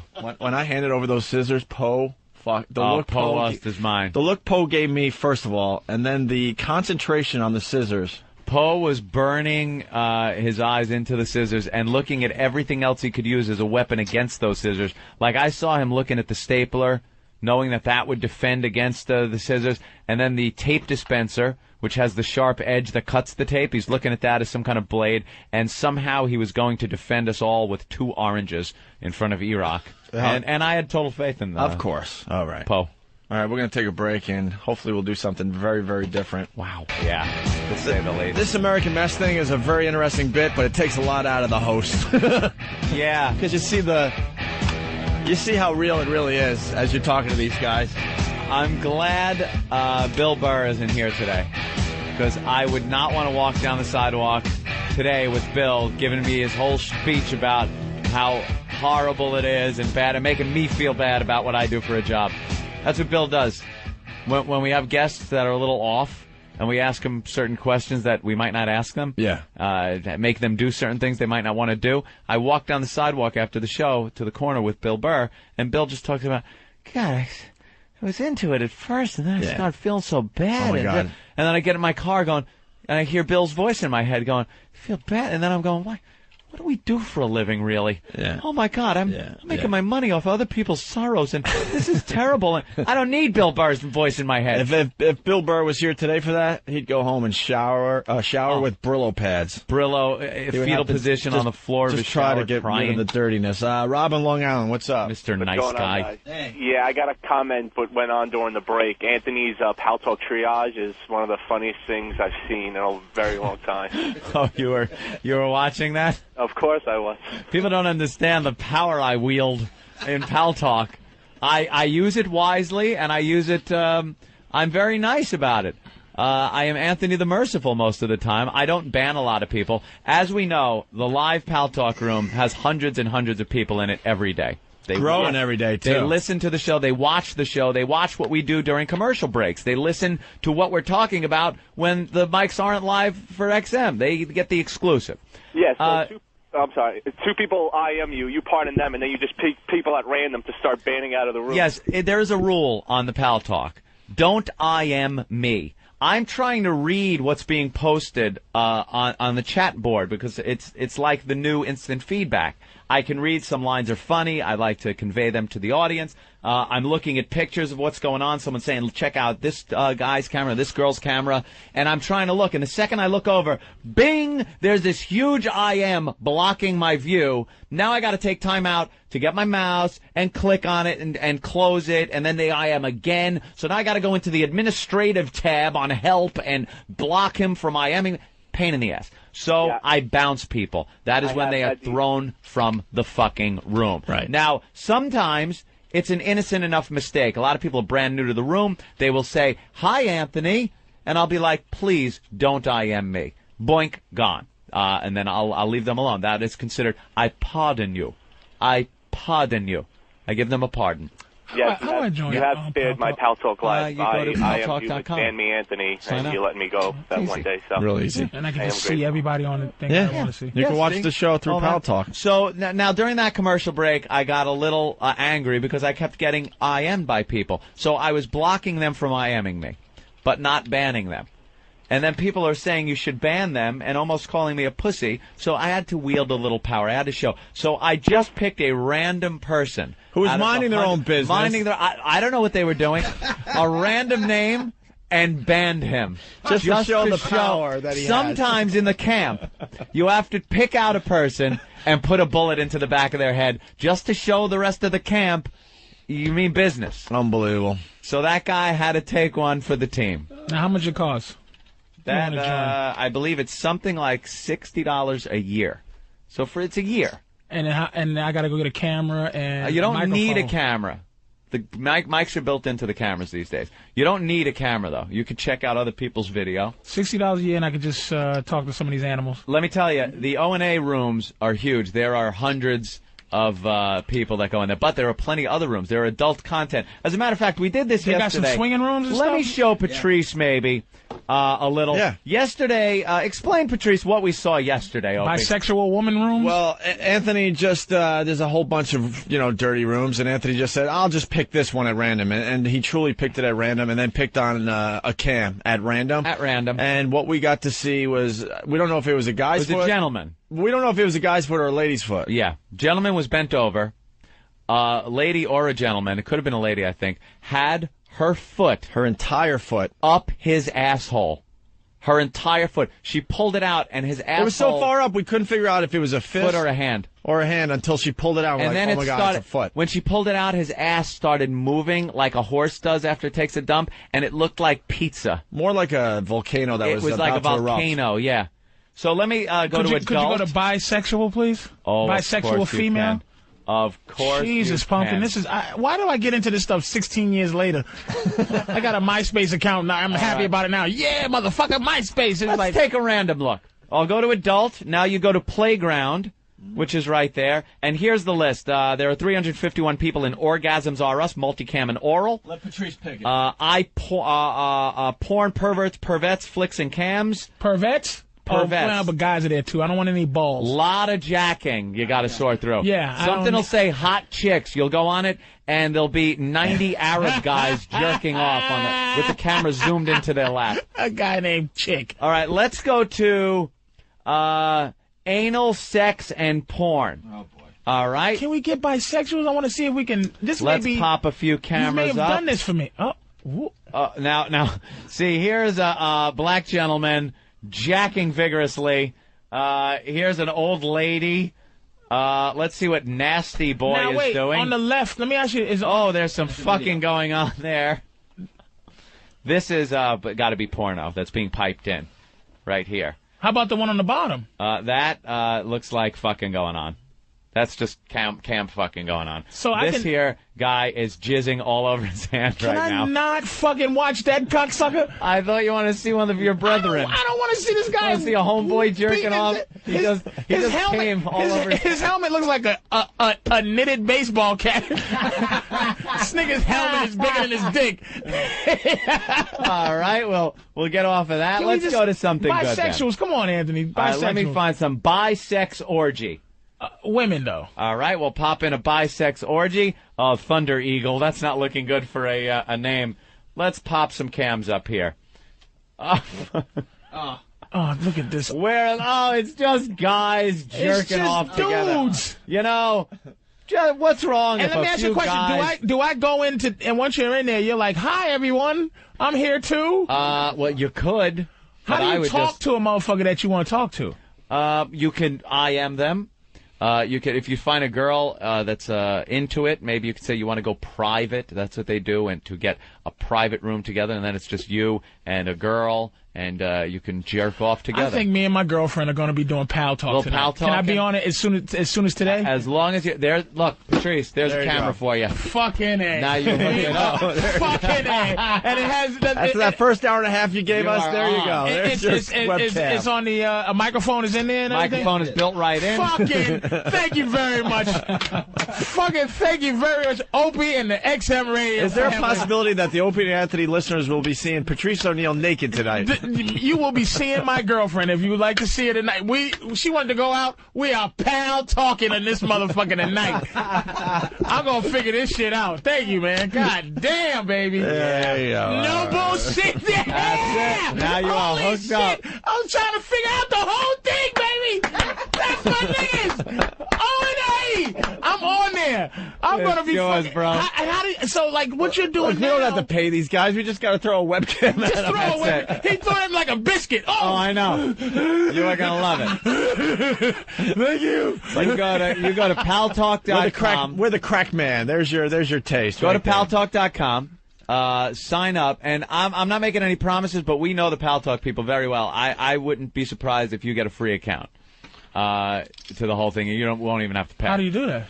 We go through Paltalk. Well, you're gonna. All right, he's hooking you up. We'll probably get you an account right away. You can hook the camera up. Your girl will be naked by it's gonna be 8 o'clock tonight for everybody else. Fabulous. With my face rubbing a clit like this.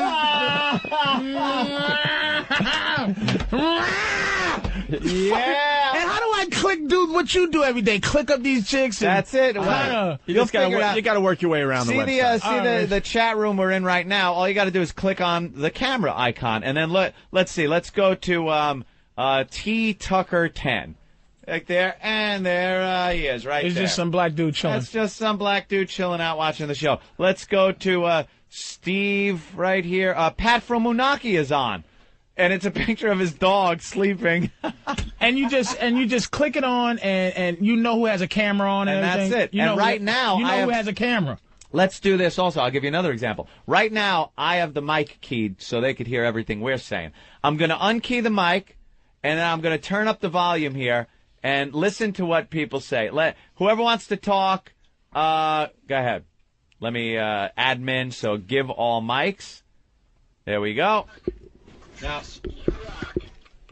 Ramon, get Patrice a Paltalk account.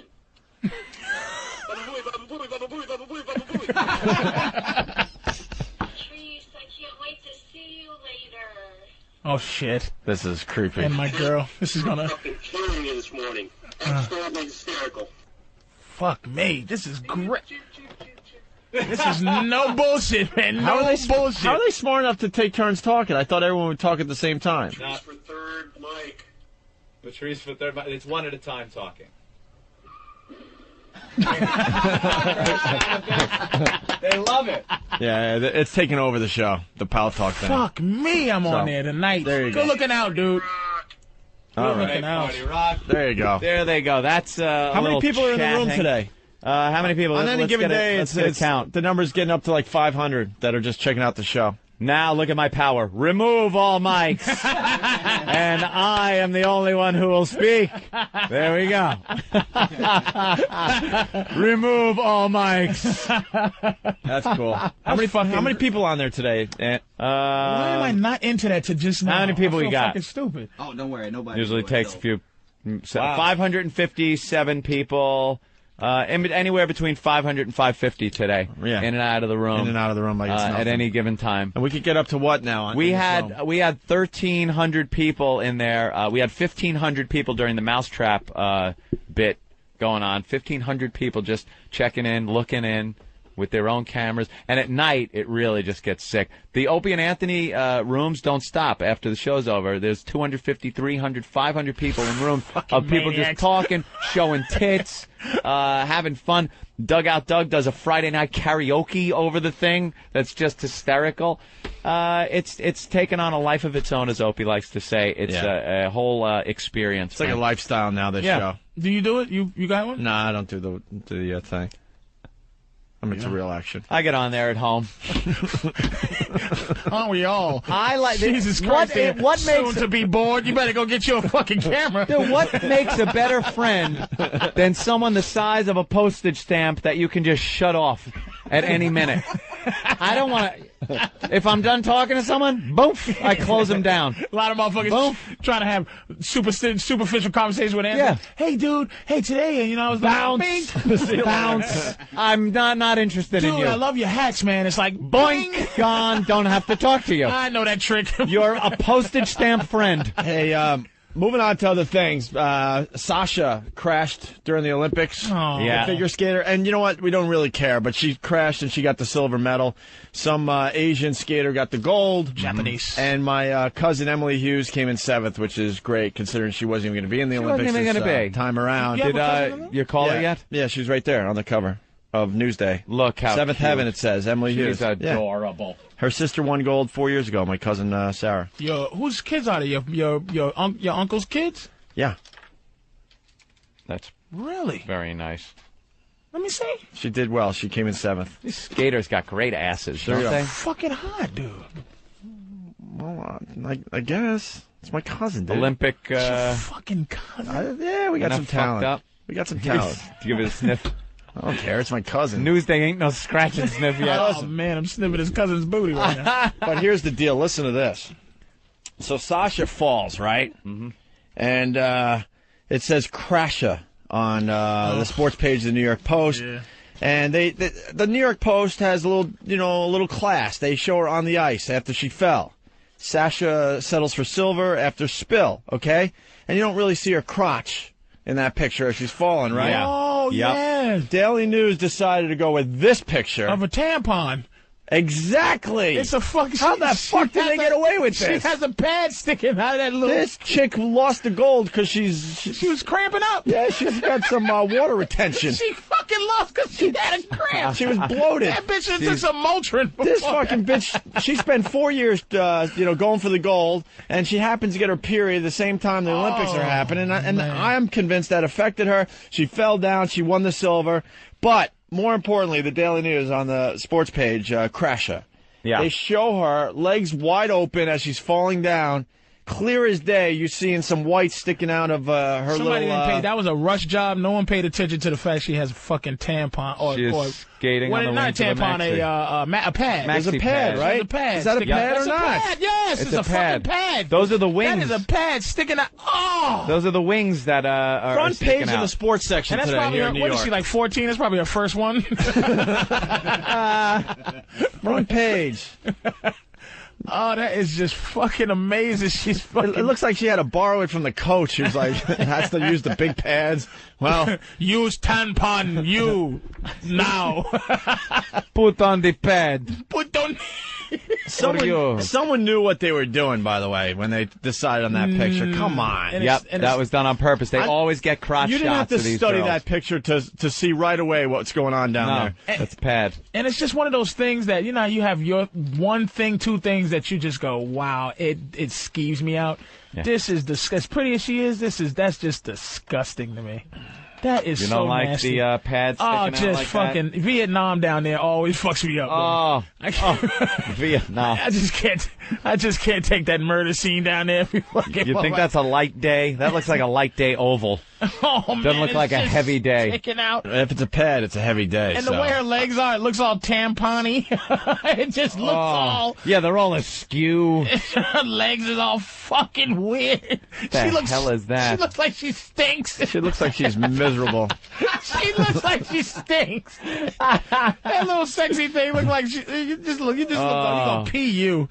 Poor Sasha. And she fell, man. Maybe that's something that ice skaters wear or something. I don't know. No, that ain't something ice skaters wear. What the fuck? That's a pad. Oh, she just didn't want to hit the ice and leave like a red line down there. She's crossed the red line. Oh wait, that's not the red line. That's whoops. You might as well give her a hockey mask and a machete. Call it Jason. Just pull that tampon out. Maintenance crew is out there. Seems a fan threw a cherry Italian ice onto the ice, and they got to clean that up for the next skater. Oh my god! Someone is going to tell us what it is. Derek. Yeah. What's that? I watched it last night. She fell twice, by the way, but she had a pulled hernia, and it's a wrapping. It's not a pad. What kind of hernia and what kind of wrapping is that? It's a pussy. Hernia's groin. That's on her fucking hole. No, she had a wrapping, pulled a thigh muscle. They said it on the dang on the program. So you're trying to where is that wrapping going? It's on her pussy. And where's it wrapped? It's perfectly centered. And it's two pieces hanging out with the same. You're right. They said it before she ever started skating. I don't care. No one disagrees, though. Everyone is saying she had a pulled groin and stuff, but she had a pulled groin, but she also was on her period. The bitch had a bad back and a period. Huh? She fell twice and still got the silver. Yeah. Yeah, I understand that. So that's pretty good considering everybody else fell too, except for that Japanese bitch. We're not saying it's not good. We're saying she's on the rag. I'm going to shot. Anyway, Patrice, you're awesome. I love you. I want to fuck you in the ass. Wow. Whoa, hey, there you go. Chill out, buddy. I got a groin injury. I would, but my hernia is acting up. Guy's gonna be jacking at you in front of a camera tonight. Well, animals. A lot of people are saying they want to see Patrice's web junk tonight. Web junk. That joke's coming in a million times right Patrice now. is gonna end up on his own show. Look at this motherfucker. Oh shit, that's me. Hey, we all heard of wife beaters, right? Yeah. You know what a wife beater is? Yeah, there's a couple of Italians, ways that could be used. call that phrase, I think. Yeah, but it's a wife beater is the guy that beats his wife, or it can be a shirt. Yeah, it's kind of like a tank top thing that girls like to wear, and they're called wife beaters. It's just the accepted name for those type of shirts. It came about because guys that wear those types or wore those type of shirts years ago with, gravy stain on it or something like that. It's the stereotypical guy who would smack his wife around, sit around the house like that, order her around, right, and watch TV. Right. Yeah, so it got that kind of reputation. Yeah. And now it's called a wife beater. And everyone knows it as wife beater. Yeah. Well, the politically correct folk want to take wife beater away from us. Good. They want to take the wife beater and call it what? I don't know. The child molester. The new shirt. Oddly enough, called it slightly disapproved. Yeah, somewhere in Boston. Disapproving. Somewhere in Boston. Can we talk this over, shirt? Can we have a talk over? Talk this over. Hey, Mary, go get my. Have a respectable, rational conversation out the fucking drawer, would you? I want to go out and do a little boxing. Can you go get my? Hey, listen, we can agree to disagree. Can you get the fucking white one? I want the white agree to disagree. You fucking Mook. It's the couple counseling tea. Yeah. Let me just put on my maybe we should have our own space for a while shirt, and we'll talk later. But some store up in Boston got in trouble because they're advertising, wife beaters. Wife beater. That's fair though. Why? You know what? That's what they call it. That's what they call it. You know what? It's not fair. You can't give any of this shit away. I know how. Because they take that and they go for something else. Yeah. Very fair. I go with that because I preach that, but I'm saying... But that's the way you have to think in this society. We have a lot against us. You can't just start giving shit back. All right, let me be devil's advocate now. They never actually give it back to you. Can I be devil's advocate now? Please, Patrice. I know Anthony usually is. I'm saying, what if there was boots called fag stompers?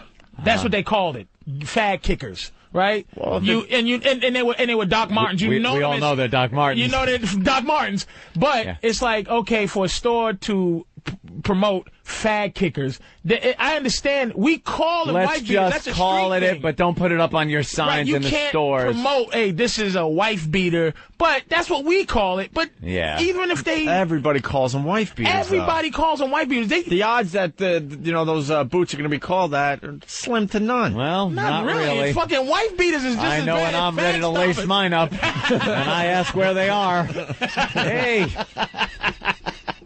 Where are the old FSs? Bring them on over. Well, here's the news story. Wife beaters, bad term. Building 19 circulars are meant to get your attention, maybe make you laugh.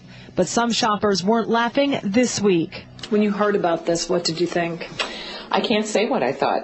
Mm-hmm. I know what I thought, but I can't say out loud what I thought. Because you're stupid. At issue, a 3-pack of men's undershirts advertised as wife beaters. That does, go to numbing and dumbing down and normalizing and suggesting that battering is a normal behavior. Come on. And I don't agree with that. You pointy lady. And it's Building 19. Do you know what Building 19 is? It's the shittiest shit store. They must love it then. It's disposable T-shirts. Like you would buy them as if they were napkins. They're not. It's that type of store where they sell socks that say socks in the front. That's it. Just socks. And it's a pack of 6. And it's irregular, and it's fucking. They sell underwear, and then next to the underwear, they sell cups. That's what the store is, and it's not an important place. It's just, and the way they advertise, they have a cartoon of a guy, like boing with glasses and stuff, and it's like, come on down. So it's just a fucking joke. Yeah. It is what it is, man. But that's see, I can't even play devil's advocate. I can kind of see Patrice's point. Now, I'm against any kind of thing. I think if a store wants to put up a fucking sign that says we sell wife beaters, if you're offended by it, don't buy anything in that store. If it doesn't offend you and you want to buy a wife beater, go in, make your purchase. I don't like any groups saying this offends me. I don't like that. I don't care the fact that, they also call them guinea teas.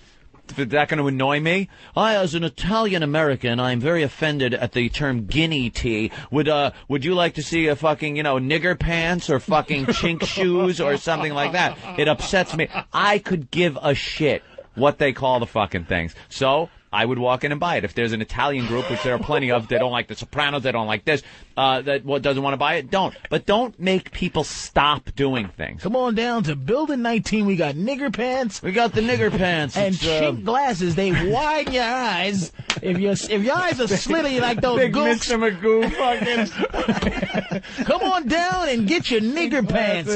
We got fag underwear. It's got the hole in the front and the back. Easy access. We have faggot coats. Well, we got names coming in for these T-shirts. Shit. Joe in Jersey. Joe? Yeah, I think they should call the wife beaters the She Fell Down the Steps T-shirt. All right, that could cover it up. I walked into a door tee. About a little nibblers later. Place a phone book on her back, T. Let's go to Danny from Jersey. Danny? Shit. Danny, come on. Professor Anthony. Yes, sir. You omitted the fact, or maybe perhaps don't know, that the term originated from Marlon Brando's portrayal in Streetcar Named Desire. Oh, really? Yeah, that movie came out. He wore that T-shirt the whole time. He was abusive to his wife and the sister-in-law, and the term came out of that. Wife beater? Yeah. Yeah. All right. That makes it even more acceptable. Watch an episode of Cops. You see the guy wearing that. Comes out of the trailer. Goddamn bitch won't let me. This is my goddamn home. This is my goddamn home.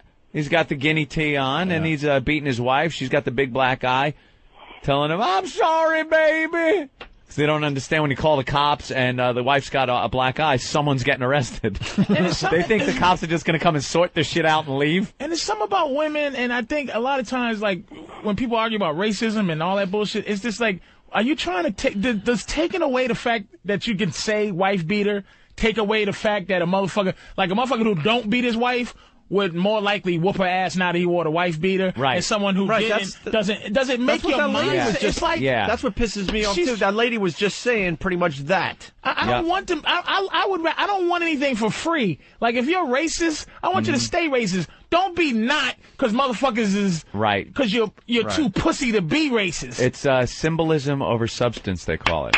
It's the symbol of it is more important than the actual deal that's happening. And it's easier to address the symbol and get rid of it than it is to address the situation of actual wives being beaten and to take care of that issue. What are you talking Let's about? go back to the news story here.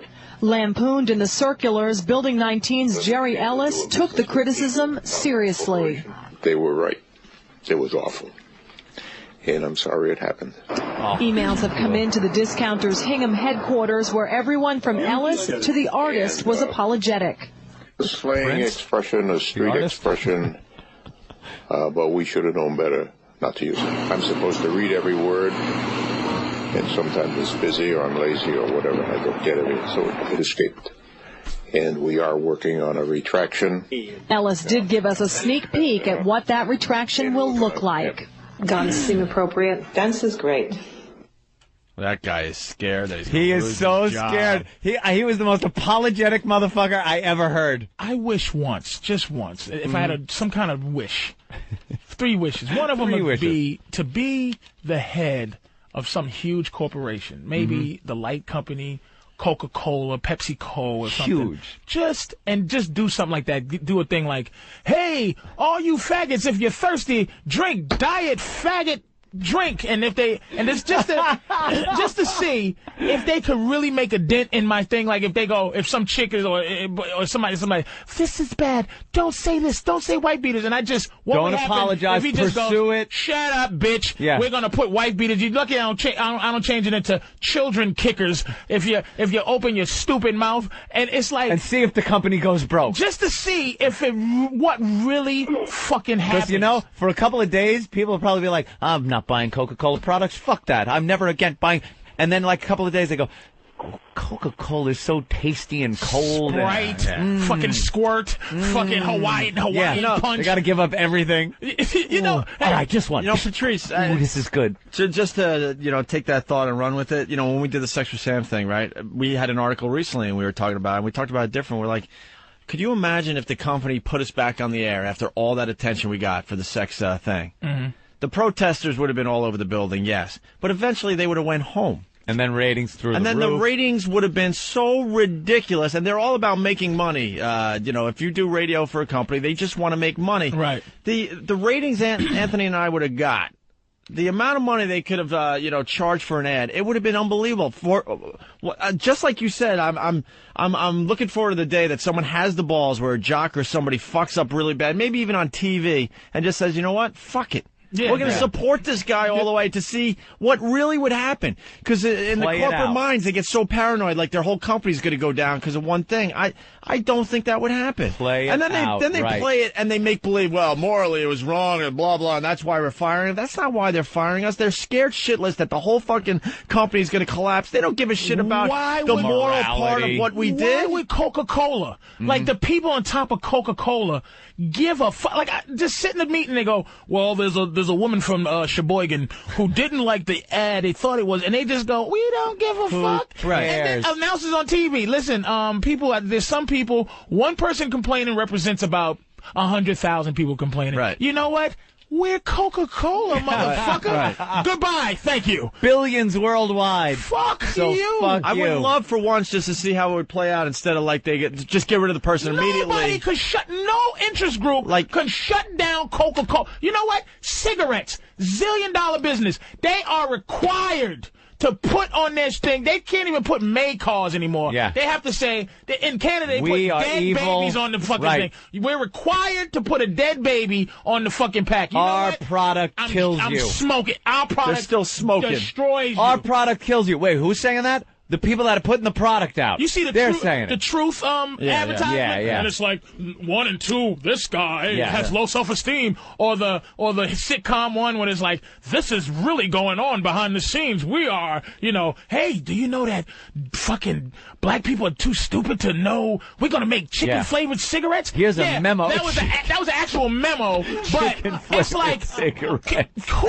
Who actually got fucking shut down? You can There's shut some down motherfucker a at Phillip Morris career? right now going, chicken flavored cigarettes, motherfucker. You can shut a career down. You can't shut down Coca-Cola. No. So it's like Building 19 has been around forever. And this one housewife who goes, I think it's and if the guy goes, look, bitch, that's what they call it. I want to sell it. I'm not going to say, hey, come down and buy crew necks. If crew necks were called fucking punch you in the faces and it had a ring to it, put it like that. He should have been like, tell that dumb bitch to shut up. Yeah. She doesn't even wear white beaters. But I'm sick of I'm sick of the paranoia that takes over. It's like, just play it out for once. Like every year with American Idol, there's somebody that is in some kind of trouble. So they're like, oh, we can't have him on TV anymore. Throw him off. He's been arrested, or she was in a magazine. Let it play out. Yeah. And see what really would happen. Nothing would happen in the end. Nothing. They get so God, scared. I'm so glad you brought that up today. Nothing. I'm like, these dummies, and they fired us and made believe it was about morals and stuff. It wasn't about morals. They were paranoid we were going to take down $1 billion fucking business. And I say today, that would not have happened. Never. Eventually, the protesters would have went away. The fucking coverage we got all over the world, it wasn't even nationally, it was internationally. Right. These fuckers would have had ratings that no one would have ever seen in radio. And but then they would have... Catholic Church, what if somebody the from... Catholic Church that, never said shit about that.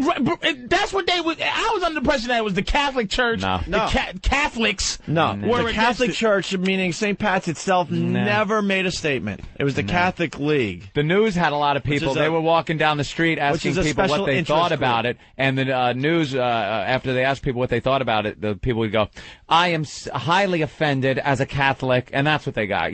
Like 3 or 4 sound bites on the news. Right. So that's who was angry. Right. So they weren't going to do anything. I'm so glad you brought that up, and I'm not just trying to bring us Jackasses. into this. I mean, because we were affected by that, but you see it all the time out there. And for once, I would just be like, just ride it out, see what happens. That guy was so apologetic. Actually, I got to even adjust my discussion here. The Insider, Pat O'Brien, is back on TV talking about everyone else's shit. He got out of rehab and he went right back on TV. So the Insider showed Marv Albert. Yeah, the Insider showed they did have balls and they put him back on. Yep. No one gives a shit that he was doing all that crazy shit on the phone. Jimmy the Great. He's good. He's fucking good. Marv Albert, there's no one as good as him right now. Yeah. Maybe like an Al Michaels. Now, Al Michaels could fucking probably do some weird shit and get a job still. Because he's fucking super. He's amazing. Like, he's the only guy that can just... But the difference... OJ. All right. But the difference is... Race is different. All right. The difference is, though, when you do fuck up, and if they do bring you back, that you have to go away for a while. Like Marv Albert had to go away for a while, and slowly but surely, they gave him his stuff back. Pat O'Brien, it was he's going to go to rehab for a little while. Could be great for him. But I'm talking about you fuck up, you're in the headlines, boom, keep him on the air immediately, and see what really would happen. Just to see what happens, and he makes a statement. Hi, this is Marv Albert. I just like to say, want to talk about ratings? I like dressing up in panties. Yeah. Now, dude, I'll bite a bitch's ass. If they threw look at Nate Robinson jump that little nigga after the sex tapes. If they put Pat O'Brien back on the Insider. The ratings they would have got day in and day out would have been through the fucking roof. But if they just tell somebody to shut the fuck up. But it has to be some research behind it that makes them fear people on that level, like the fear of that. Nah, it's it has to be something that actually can happen. Nah, it's the guys in the offices way upstairs. The corporate guys just get paranoid. They don't do research. Like just an inkling that their cushy job is done. Fuck that. Get rid of him. Oh, that's all it is. There's no fucking research.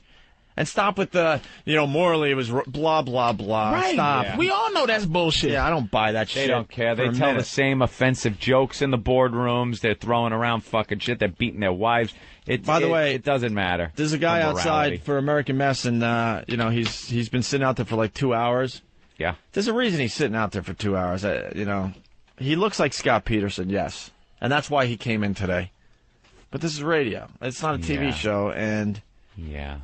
I don't need... Hey, what's up, bro? What's your name? Mike. Hey, Mike. You look just like Scott Peterson. A little bit there, yeah, I could see it. And that's why you're here? Yeah, and I got a couple things for you guys. Got a burlap bag. That's kind of scary. Did Poe check the burlap bag? Yes, he did. Because I did have a discussion about Poe. I just remember this as I saw the burlap bag. Yeah. Poe confiscated a stun gun and a very serious knife today. Oh, today? Yes. And right. And we know what was in about an hour ago, so Poe earned his keep today. A stun gun, huh? Nice. Was it a good stun gun there, Poe? Yeah, it's you can knock down probably Patrice. Yeah. Pretty decent. My heart can't take that shit. Yeah, you don't want no stun Use that gun. if I fucking have a heart And I attack. think just kind of re-zap It kind of was like the one the guy took to his yam bag. Oh, yeah, okay. But it was yours? No. It's the gentleman that came with me. You brought it. Why would you bring a stun gun? Were you going to do something with the stun gun? He didn't realize. He didn't realize. Anyway, I brought the sack, laws. and I didn't realize Jimmy wasn't going to be here. I Yeah. should have figured because he was in Albany. Uh-huh. And brought him some underpads for his little fetish problem. So he didn't have to use plastic sheets. Oh, we could lay that out. Lay that out underneath him. And have a chick piss on him. Piss or shit or do Well, whatever that's he very, wants. Well, we'll keep it. We'll keep it, and we'll give it to him Monday. Just very nice of you. give that to him if you Okay. would, please, Uh-huh. and have a little something for Aunt. Even though I don't think you do use this. This is Oh boy, I'm what's in the medical bag? supplies. What's in the bag? Misotrol, which is better than Purell. I'm in medical supplies, and Medical it has supplies. an emulsifier that does not dry out your hands, and it smells wonderful. Well, that sounds great. And you can use it, and it's a 16 ounce. And all you got to do is call Bay Medical, and we will replenish. Very good. Thank you That's for so you. much, sir. And I don't for like, Opie, people. They had curling for dummies, but I couldn't get it. Oh, no. So you have control My over gift the always burlap stinks. sacks Yeah. for Howie's fucking bones when you kill him or the Oh, pests oh. bring them to you, and you can dump his ass in an East Where do you River. get burlap sacks? I don't even want to know. In the year My, 2000. Building 19, right next to the wife beaters. This, these. I have a supplier in Virginia where I come from. Yeah. I got to tell you, these are probably the worst gifts ever. I would say they are kind of awful. We get some bad gifts. Well, Jimmy will love these. Well, you might want to listen to the show Monday to see listen to the show Monday and see how if you much love Jimmy them. loves And the you can, underpads. and these are, I think the pests would kind of like Burlap these. sacks. That's right. Yeah. Because this is what they dumped Lacey and enjoy your bottle. Will Enjoy your Connor bottle full into of the bag. cyanide. By the way, this is the last minute of the show on a Friday. Yeah. Someone better do something quick. Someone better do something entertaining Can real I plug, quick. something? Please, Patrice. Yes, Patrice O'Neill. My MySpace shit is like now belongs to me, so it's official. And I'm going to be at Caroline's next week on Wednesday, Thursday, Friday, and Sunday. We kicked the nigga off Saturday, but Wednesday, Thursday, Friday, and Sunday at Caroline's next week. Gotcha. Next week, And look for motherfucker. And you're going to have a relationship talk show on this channel in the near future. XM relationship show. Patrice O'Neill, you rock today. Thanks. Podcast Day, the Opie and Anthony Show.